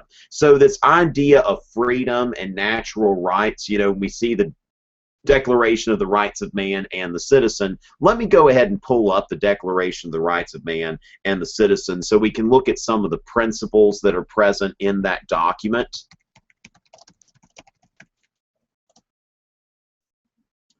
All right, let's see. Declaration of the Rights of Man. Okay, let me go ahead and pull this up, and we'll take a quick look at this, all right? So, representatives of the French people organized the National Assembly believing that the ignorance, neglect, or contempt of the rights of man are the sole cause of the public calamities and of the corruption of governments. So we see here this emphasis on the rights of man, and that is a very, very much an enlightened construct.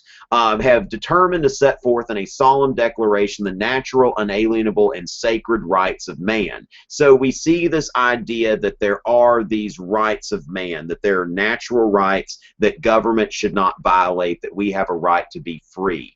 All right, being constantly, in order that this declaration being constantly before all the members of the social body shall remind them continually of their rights and duties, in order that the acts of the legislative power as well as those of the executive power may be compared at any moment with the objects and purposes of all political institutions. Okay, so basically we want the acts of the legislative power and the acts of the executive power. When government acts, we want to compare government action with the objects and purposes of political institutions. So why do we have government, and why do we have government, and is government acting in accordance with the purpose of government? So let's analyze government. Let's look at it scientifically.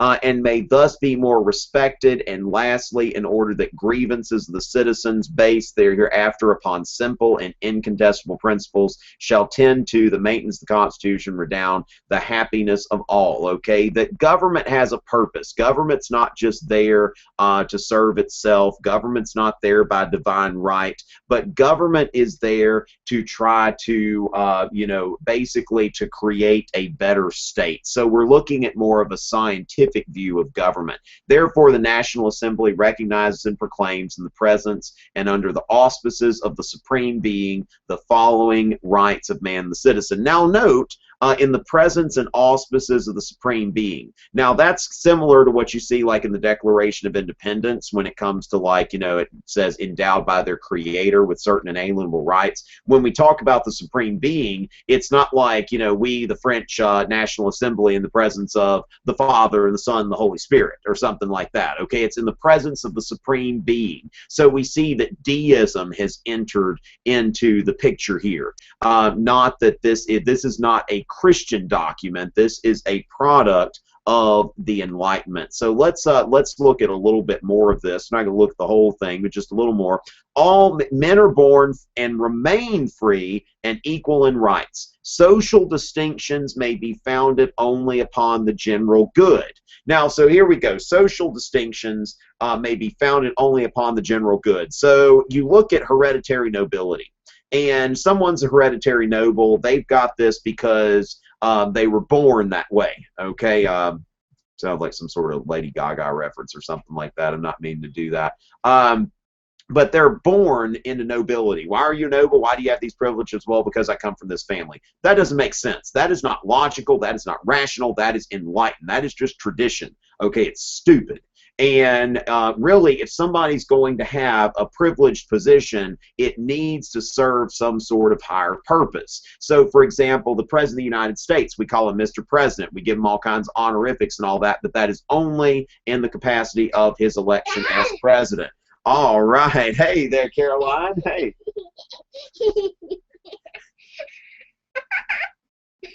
What's so funny? She's in a state of nonage here. She has no idea what we're talking about. Yeah? Yeah? You want to say something to people out there? Yeah, what do you want to say? Daddy. Daddy, okay. Daddy. Yeah. What are you doing? What are you doing? I'm talking to people. It looks like I'm talking to myself, but I'm talking to other people. Yeah, is that funny? You want to sit with me while I keep talking about this? Come sit with me for a little bit. Oh, okay. Well, never mind. All right, don't sit with me. Okay, then. All right, Caroline's going to be a YouTube sensation one day. So let's go ahead and get back to talking about this. So, you know, basically, if somebody occupies a position, Caroline, I'm trying to teach you. All right, so somebody can't be in a position just because they're born with it, because that's not scientific. That is not enlightenment, okay? And then that sort of thing. So the aim of all political association is the preservation of the natural and imprescriptible rights of man. These rights are liberty, property, security, and resistance to oppression. Okay, so keep in mind that those things here, and then you see some liberalism. Liberty consists in the freedom to do everything which injures no one else. All right, so this emphasis on natural rights and that government should be organized scientifically and not just based on tradition. These are all about the Enlightenment. Okay, so I hope I've answered your question, Caroline. This Caroline doesn't have any questions. Hey, Caroline. People can't really hear me talking because you're laughing too much. Can you sit here with me and just kind of watch? Can you say Napoleon? Napoleon? No? Okay. We're going to be talking about Napoleon a little bit. Okay, Caroline. So anyway, you can stay there. You got to let me teach. All right. So let's see. So the civil constitution. Let's see. We got a few more things coming in from Twitter. Hereditary nobility is stupid. That's right, Andy. Gonna retweet that. Let's see. So got that. So we got, all right. Excellent, people. All right. Great job, Twitter. Y'all are blowing this up, and this is pretty funny. All right, so the thing is that the civil constitution of the clergy really kind of flies in the face of this liberal revolution of 1789, because liberalism is about getting rid of privileges and about separation of church and state, whereas the the civil constitution of the clergy is about making the church subordinate to the state. Okay, so instead of just saying, okay, the church, we're going to let you go, it's like we're going to put it below the state and we're going to manage it. So we're starting to get to where there is going to be more emphasis on state control and that sort of thing. Okay, Caroline, my students are trying to learn. When you're in Miss Duncan's class, can you laugh all the time, or do you have to be quiet? Yeah, you still think that's funny. Okay. Did you eat your ice cream yet? You didn't eat your ice cream yet? No, I didn't. I bet Mama's got some ice cream for you.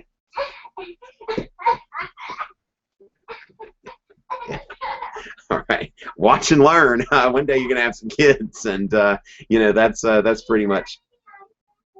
Okay, all right, just yeah, go get herself some ice cream.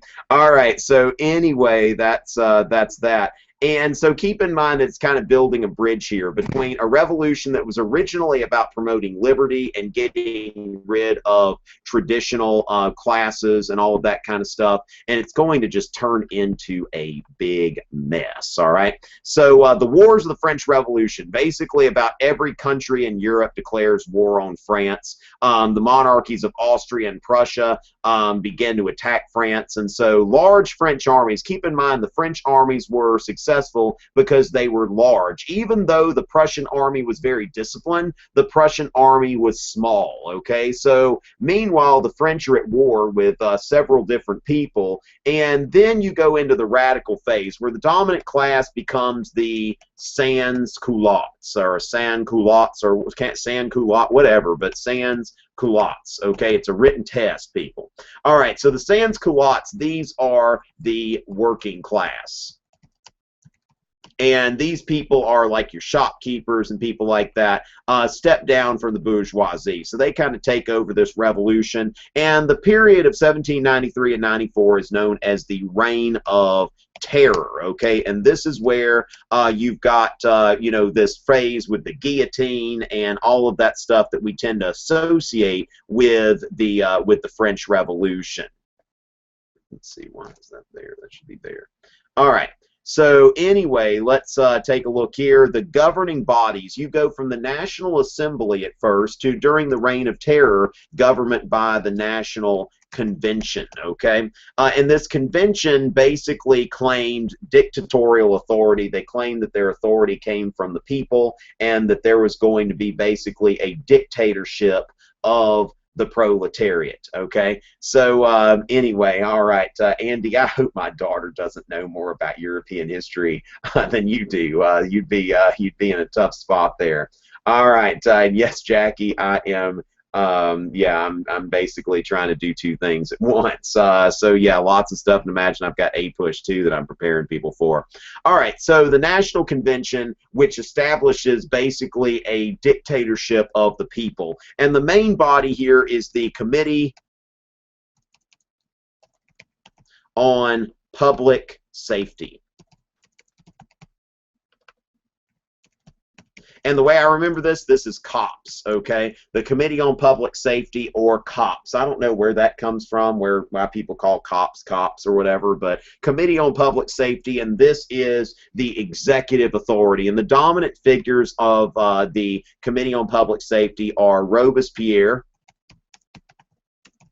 and then Georges Danton, all right, which Robespierre is by far the most dominant. Now, what happens is Robespierre and Danton are both members of the Mountain, okay? What you've had happen, you've heard of these Jacobin clubs, and the Jacobin clubs were people who were against the idea of a constitutional monarchy. Keep in mind, in this liberal phase, they wanted to make modest reforms, and they wanted a constitutional monarchy. Going into this radical phase, you have these Republican factions.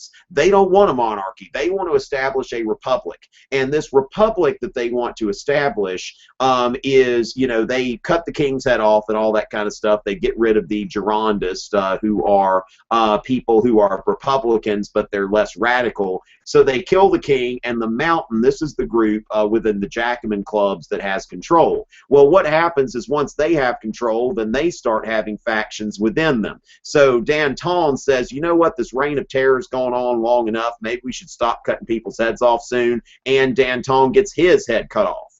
And then finally people get tired of it, okay? And what you see here is the Thermidorian reaction.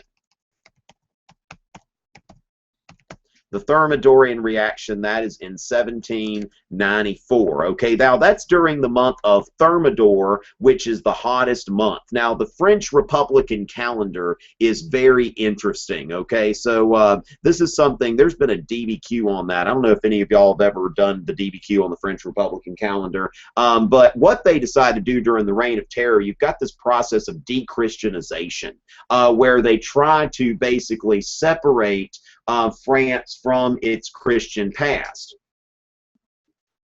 And one of the things they do is they create this Republican calendar, and they start with year one. They say we're going to have a new year, and then we're going to have months that are not named for the Roman names. They're going to be named for instead natural phenomena. All right, so let me show you this French Republican calendar because it's pretty interesting. You know, so they rename all the months, and they're trying to basically bring about a natural religion instead of something that is based, you know, the Christian calendar, which the Christian calendar is basically just the Roman calendar when you think about the months and all that kind of stuff. The French Republican calendar. Whoa.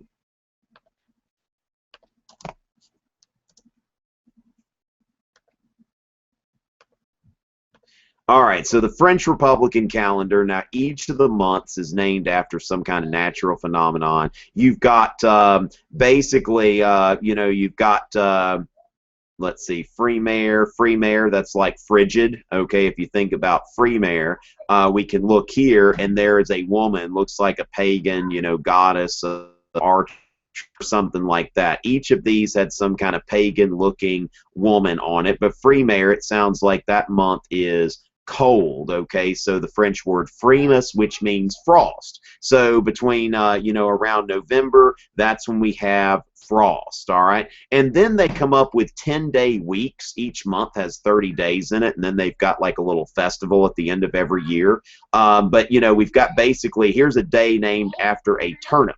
And then there is a day named after corn salad. Caroline, corn salad. Is that funny? Yeah, corn salad. That's a funny name, huh? This is a funny calendar. All right, so Freemare is that, and then we look at germinal, okay, where things germinate. This is in the spring. So when we look at germinal, we see that things are blooming. We see a little bird that is perched on her shoulder. Springtime's coming. Floreal, that's when the flowers are coming in. So we see once again this, you know, this woman, you know, with flowers. All right, she's got flowers. Now then you've got Thermidor, which is called that because that is 19th of July through the 17th of August. That's when us Leos were born and all that kind of stuff. Okay, so Thermidor, that's a pretty hot month. In fact, it's so hot that you know, woman can't even keep her top on. Now, what I find funny about this is like a larger, higher resolution photo. Like somebody was like, yeah, we need to make sure that that one gets like you know, a really good quality photo. And so there, the swan is like, ooh, breasts, and even the guy on the vase is ogling, which this one's just the most bizarre of the months. But yeah, I mean, it's that hot. I guess that could have a double meaning there, couldn't it? But, you know, so basically you've got all of these months in this Republican calendar and, you know, all of these days that are basically completely detached from Christianity. All right, so let's see. All right, so that's the French Republican calendar, and now Robespierre inaugurated a festival of the Supreme Being, which was supposed to replace, you know, Christian festivals and that sort of thing.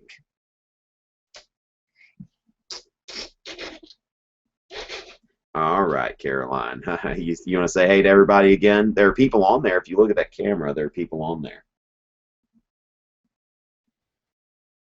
I want to look at Blue Harry when I grown up. Oh, okay, all right. Hopefully you have higher aspirations than that. All right, so anyway, that's that. Let's go ahead and go back to our sheet here and fill some more of this out. So the Thermidorian reaction, it's named after the month of the year on the French Republican calendar when it happened. And so in 1794, Robespierre is arrested. He's sent to the guillotine, tries to kill himself, but instead shoots himself in the jaw, kind of botches that, and ends up getting guillotined at the very end of it. And Caroline, why don't you go watch Frozen or something? Yeah. Hey, you want to sing that song like for the people here? You want to sing that song for the camera? You want to sing your?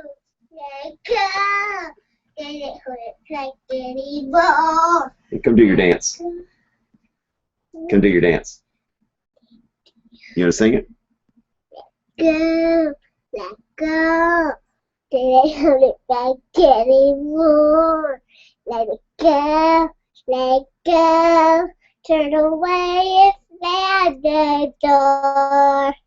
I don't care what they're going to say. Let the story rage. Hold on, Barbie, get away. All right, give me a kiss. Good job. All right, now go see Mama, okay? All right, go upstairs and see Mama. Caroline. Dad's trying to work. Go upstairs, see Mom, okay? Okay. All right. So anyway, you know, the AP Euro exam never bothered me anyway. All right. So anyway, let's go. Yeah, I know. That was funny, huh? All right, Caroline, leave that ball down here. Caroline, leave the ball down here. Go upstairs. All right. Okay. Why? She's speaking like somebody of the Enlightenment. She wants a rational explanation, that sort of thing. All right, so basically, during the time of the Directory, the bourgeoisie take back over things, okay? So we've got... All right, and the directory is this 5-man executive committee. I think of this as kind of a cooling down period, a cooling off period during the French Revolution, that you're coming down off the high of the reign of terror. And, you know, so that's the thing that's going on here. So the directory was kind of a weak executive committee that governed France, and it's overthrown by a coup d'etat staged by Napoleon Bonaparte and his supporters. And so I'm going to talk about Napoleon just a little bit.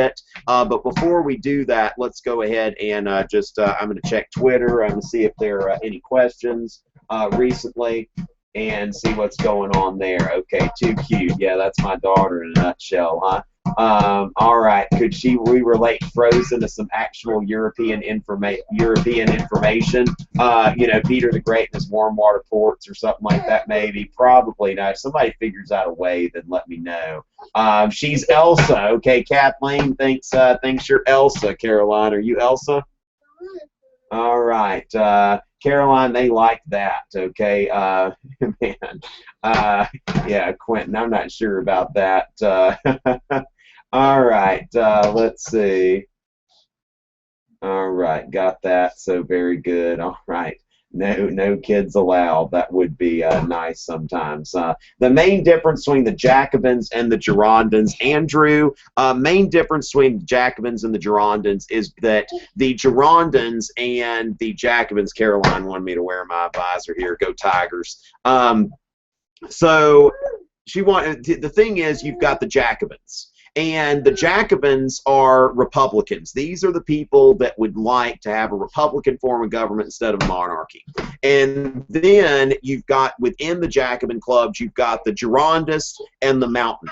So the Girondists were kind of like, even though all Jacobins are kind of radical in their own way, you've got more, you know, some that are more radical than others. So the Girondists, they wanted a Republican form of government. They didn't want a monarchy, but they didn't want to execute the king, okay? They didn't want the reign of terror or anything like that. So keep in mind, that the Girondists were Jacobins, but they were part of the Jacobin faction, and they were the less radical part, okay? Go see Mama. All right. All right. So anyway, that's that. Let's check, see what's going on Twitter. Let's see. Thank you very much, Kylie. That was very very nice of you to say. Glad you're watching with us. Let's see. Josh. People just lost their heads during the reign of terror. You know, hashtag guillotine. Now also Monday right now I think is Decady or something. Let's see. All right, Matthew Molden is watching. Mr. Molden's watching. You know, that's awesome. He might be trying to join us. Let's see, Okay, so great. Let's see. Mr. Molden is actually, if you see anything by Matthew Molden in the comments, he's an AP European history teacher who's on hand. So that's there. All right, awesome. All right. So anyway, let's take a look here. I don't think we've really got any additional questions here. All right, Jackie, Clemson fan, I guess. Okay, that's pretty awesome. All right, now Cassandra, I am getting to that. Okay, so thank you very much, Cassandra, asking me about the consulate. So I'm going to go ahead and you know, and talk to y'all about the consulate real quick. You know, as cute as my daughter is, it's getting about her bedtime and all that kind of stuff. So I'm going to go ahead and see what's up. And while I do that, I'm just going to go ahead and play my Louis XIV rap for any of y'all who didn't get that last time, if this is your first time dropping in or something. So I'm going to put this on real quick. Then I'm going to get back, talk about Napoleon, the consulate, and all that kind of stuff. Sun King France, y'all. Louis XIV in the house. Versailles, yo. The house, yo. No love for the nobles. Moi. My parents prayed for me. I was a miracle babe. My mama was Anne, a nice Austrian lady. Daddy was a boor. Died when I was 4.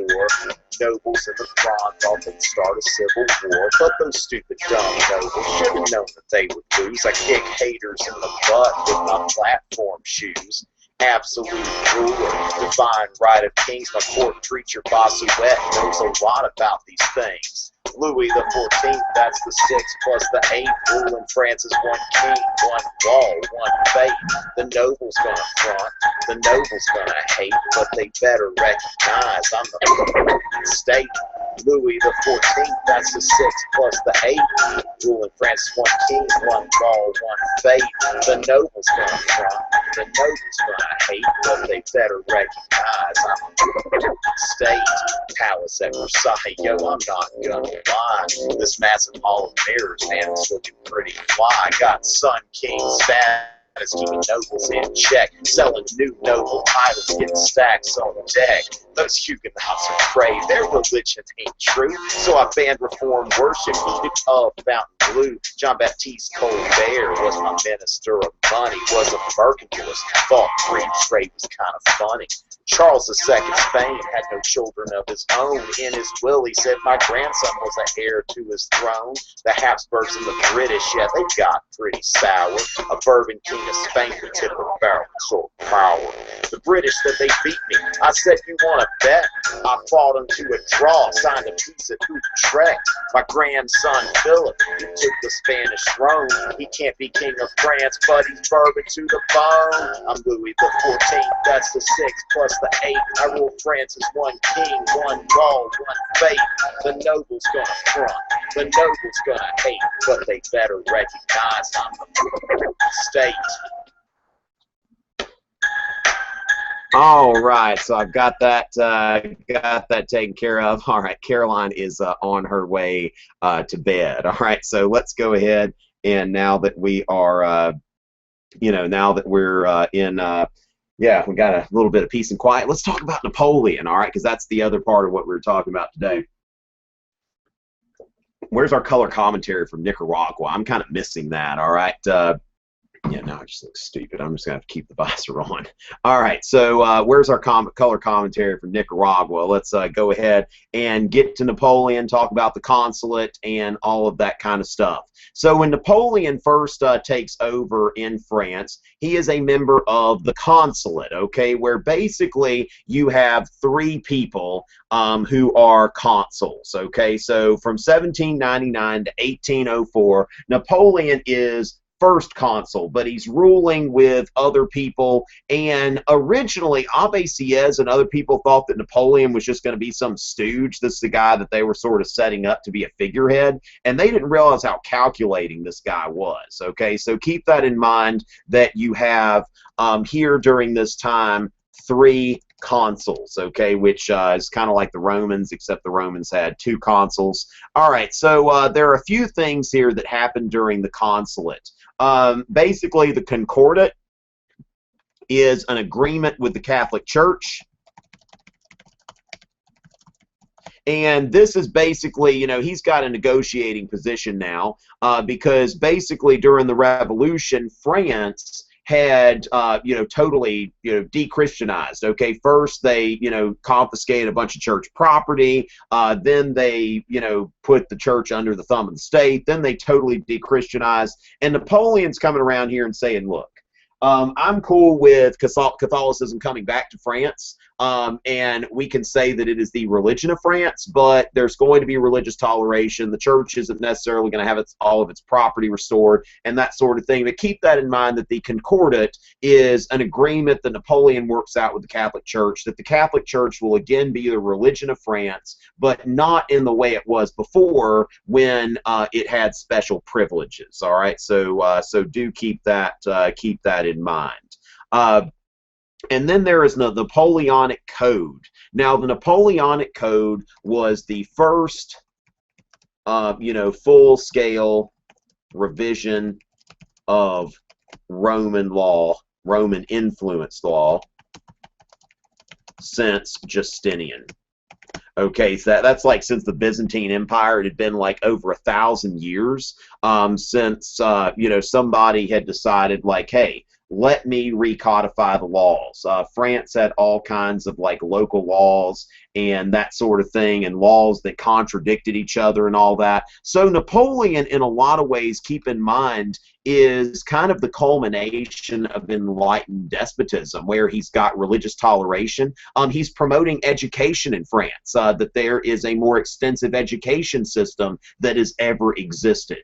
And Napoleon is also, you know, he's also a very conservative figure. You could compare him in some ways to Augustus Caesar in Rome, that he is trying to restore like virtuous conduct. He rolls back some elements of the French Revolution, especially in terms of women's rights, because he says that basically he tightens the laws about divorce.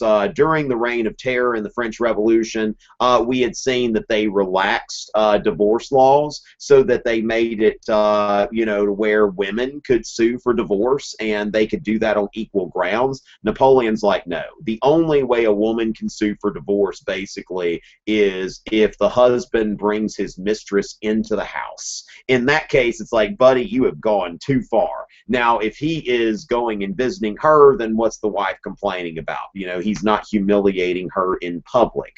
So Napoleon is tightening up those laws and trying to, you know, bring France back in a more socially conservative direction. So keep that in mind about Napoleon. But at the same time, he is allowing religious freedom. He's allowing some degree of free speech, although I wouldn't necessarily push it.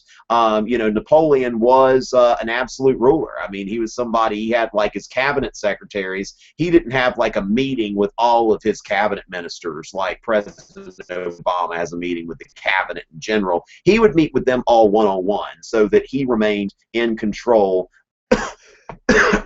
excuse me, of the whole process. And so expanded the education system. Now, 1804, we begin the period of the Empire. And the Battle of Austerlitz is Napoleon's greatest victory. Just keep that in mind about the Battle of Austerlitz, which basically sets up Napoleon as the master of Europe, okay, at least until he invades Russia. Now, the continental system, what the continental system was, keep in mind that this here is the continent. Napoleon, with his land armies, was able to basically take over almost the entirety of the European continent, but at the same time, he's not able to invade Britain because of the Royal Navy. There are two places where he loses. You know, to the British in the Battle of the Nile and the Battle of Trafalgar, both times to Admiral Lord Nelson. After the Battle of Trafalgar, Lord Nelson is killed in that battle, okay, dies in battle, but basically Napoleon tried twice to best the Royal Navy, and he was beaten both times. So what he decides here is to place an embargo, a trade embargo, against Britain. Okay, so what he's going to do here is say that the nations on the continent will trade with each other, but nobody trades with Britain. Okay, so nobody trades with Britain.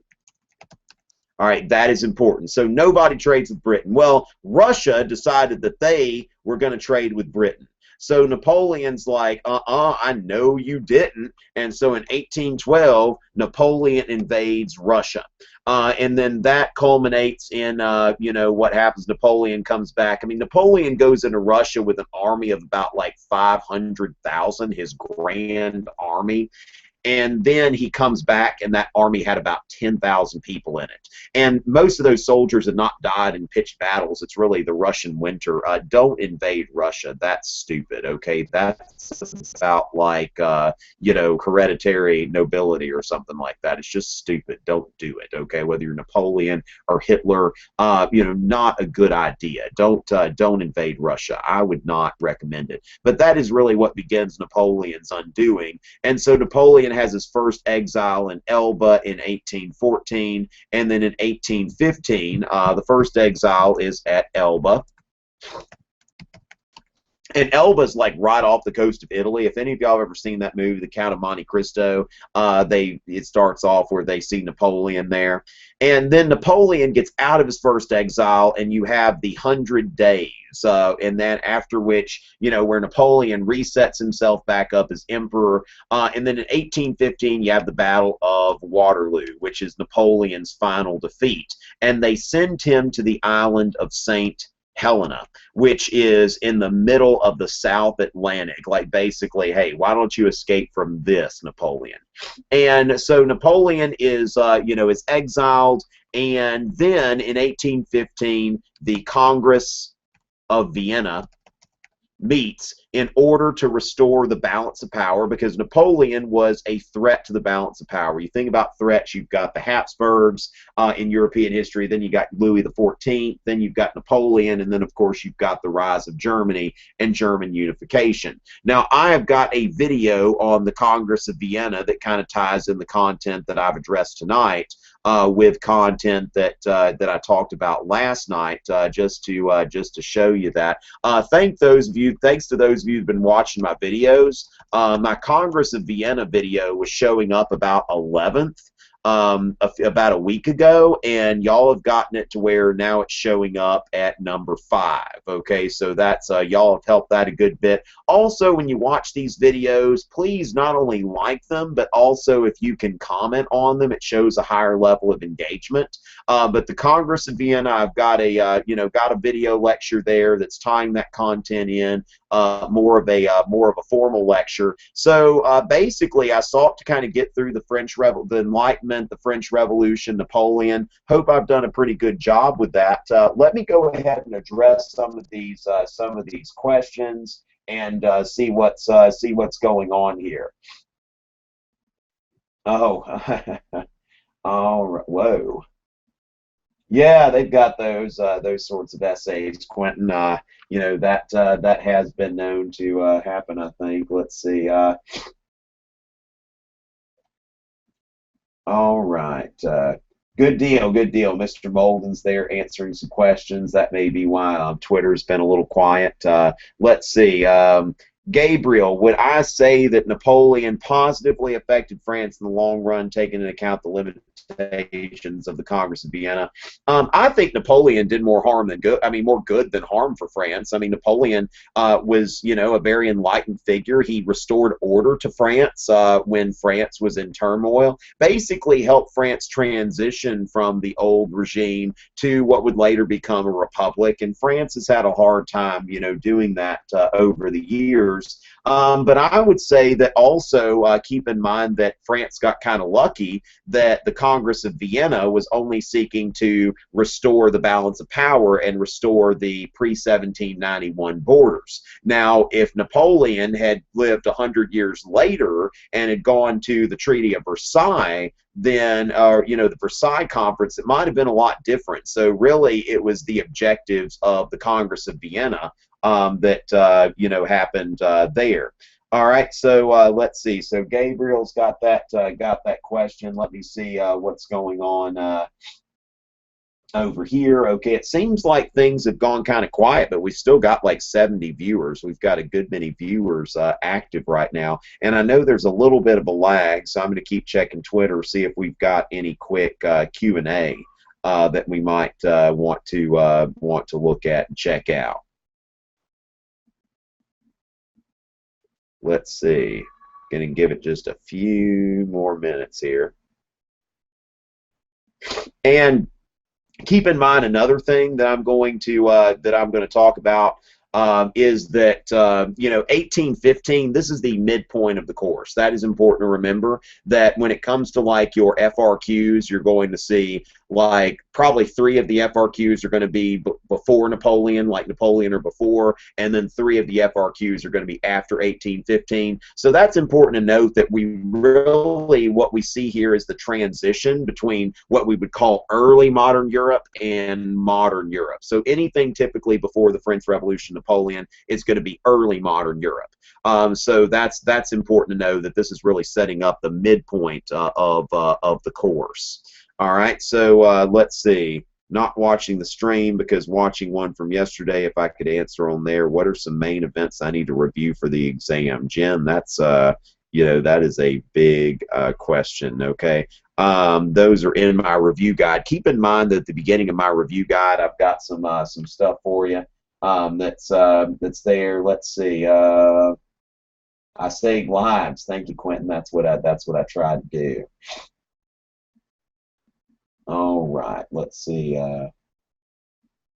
See where we are. Not sure. Let's see. It's kind of calming down, and it's getting kind of late now. I've got I'm probably not going to be streaming tomorrow because we've got you know, I've got my live hangout with Hip Hughes, which I'm about to do a little practice session with him for that. So I'm about to sign off. But we may you know, see something. I'm definitely going to do something on the morning of the exam. I'm working on a video on the Versailles Treaty that I would really like to put up. So hopefully I can at least get a rough cut of that up or something like that, so y'all can see what I did, because I think it was kind of funny the way I went about that. So let me go ahead, and looks like yeah, don't really necessarily have you know, anything that, let's see, can anybody guarantee get a guaranteed 3 with limited study time? Marco, I'm not quite sure. I mean, that's one of those things that's you know, that's one of those things that kind of tough. It's like I've seen people get 3s with like no effort. Like I've been teaching Euro for 5 years, and you know, every once in a while there's the student that does absolutely nothing outside of class all year. You know, just lazy as that, and then they make a 3 all of a sudden. So you know, that happens. Doesn't happen much, okay? So keep that in mind, that it's never too late, okay? That you are, you know, at least doing something to try to help yourself get ready for the exam. I would say watch some more of my formal lecture videos if you're concerned about content. You know, that's a good thing to do. Look at some other stuff, you know, read some stuff about DBQs, FRQs, and that sort of thing too. I mean, it's never too late. Never give up. Okay, Winston Churchill said, "Never give up." This is your finest hour. And yes, there is a on the morning of the exam, we're going to you know, we're going to get we're going to have a little last-minute review where I'm going to look at some art and all kinds of other stuff like that. All right, so let's see. Kale Esposito, newest follower. Thank you very much for that follow. You know, that is pretty awesome. All right, so yeah, we keep getting more viewers. That's kind of funny. Okay, so let me see. We're on my website. Let me go ahead and just make that clear to folks. Okay, let's see. Yeah, they won't let me put links there. Okay, they won't let me put links in comments. It's got to be on there. All right, so ladies and gentlemen, that's that. All right, so I think that I am going to go ahead. Let's see. Let me just take a quick look at this. All right, well, excellent. We've got that. Somebody's got stupid school. He says he can't make it the morning of the review because he has stupid school. Is that like a school where you learn how to be stupid? I'm not sure. All right, so on that note, time for folks on the East Coast to think about going to bed, that sort of thing. You know, keep in touch. You know, you never know. I may do a little hangout right after. I may do a little hangout in the afternoon. It might be short notice. I don't know, but I can't really guarantee anything. So keep that in mind, that you know, got that, and I will see y'all at no other time. If no other time before that, the morning of the exam. Watch my videos. Watch the ads if you'd like. It's pretty awesome. It gets me a little bit of money. It's not a lot of money, but it's something to kind of, you know, it helps maybe, you know, buy Caroline a new toy or something like that, you know, Frozen doll or something. So watch the videos. I've got videos. I've got Q&A videos. I've got these review hangouts. I've got formal lectures. So there's a lot of stuff. I've got 2 DBQ videos if you just want to review what's going on in the DBQ. So just keep that in mind, and I'm going to go ahead and sign out for tonight, but I will be back the morning of the exam, 9 o'clock Eastern. Also, tell your friends that I'm going to be hanging out with Hip Hughes tomorrow night at 8 p.m. Eastern Time, and we're going to be doing a Q&A, just kind of taking people's questions for a push. So thank y'all for showing up tonight. Thanks for telling your friends. You know, it's never too late to prepare for the exam, never too late to watch my videos, never too late to comment and like and all of that kind of stuff, and engage and tell your friends. and all that. Okay, we've got less than 2 days before the exam, and not too late for anyone here. Let's do this. Until next time.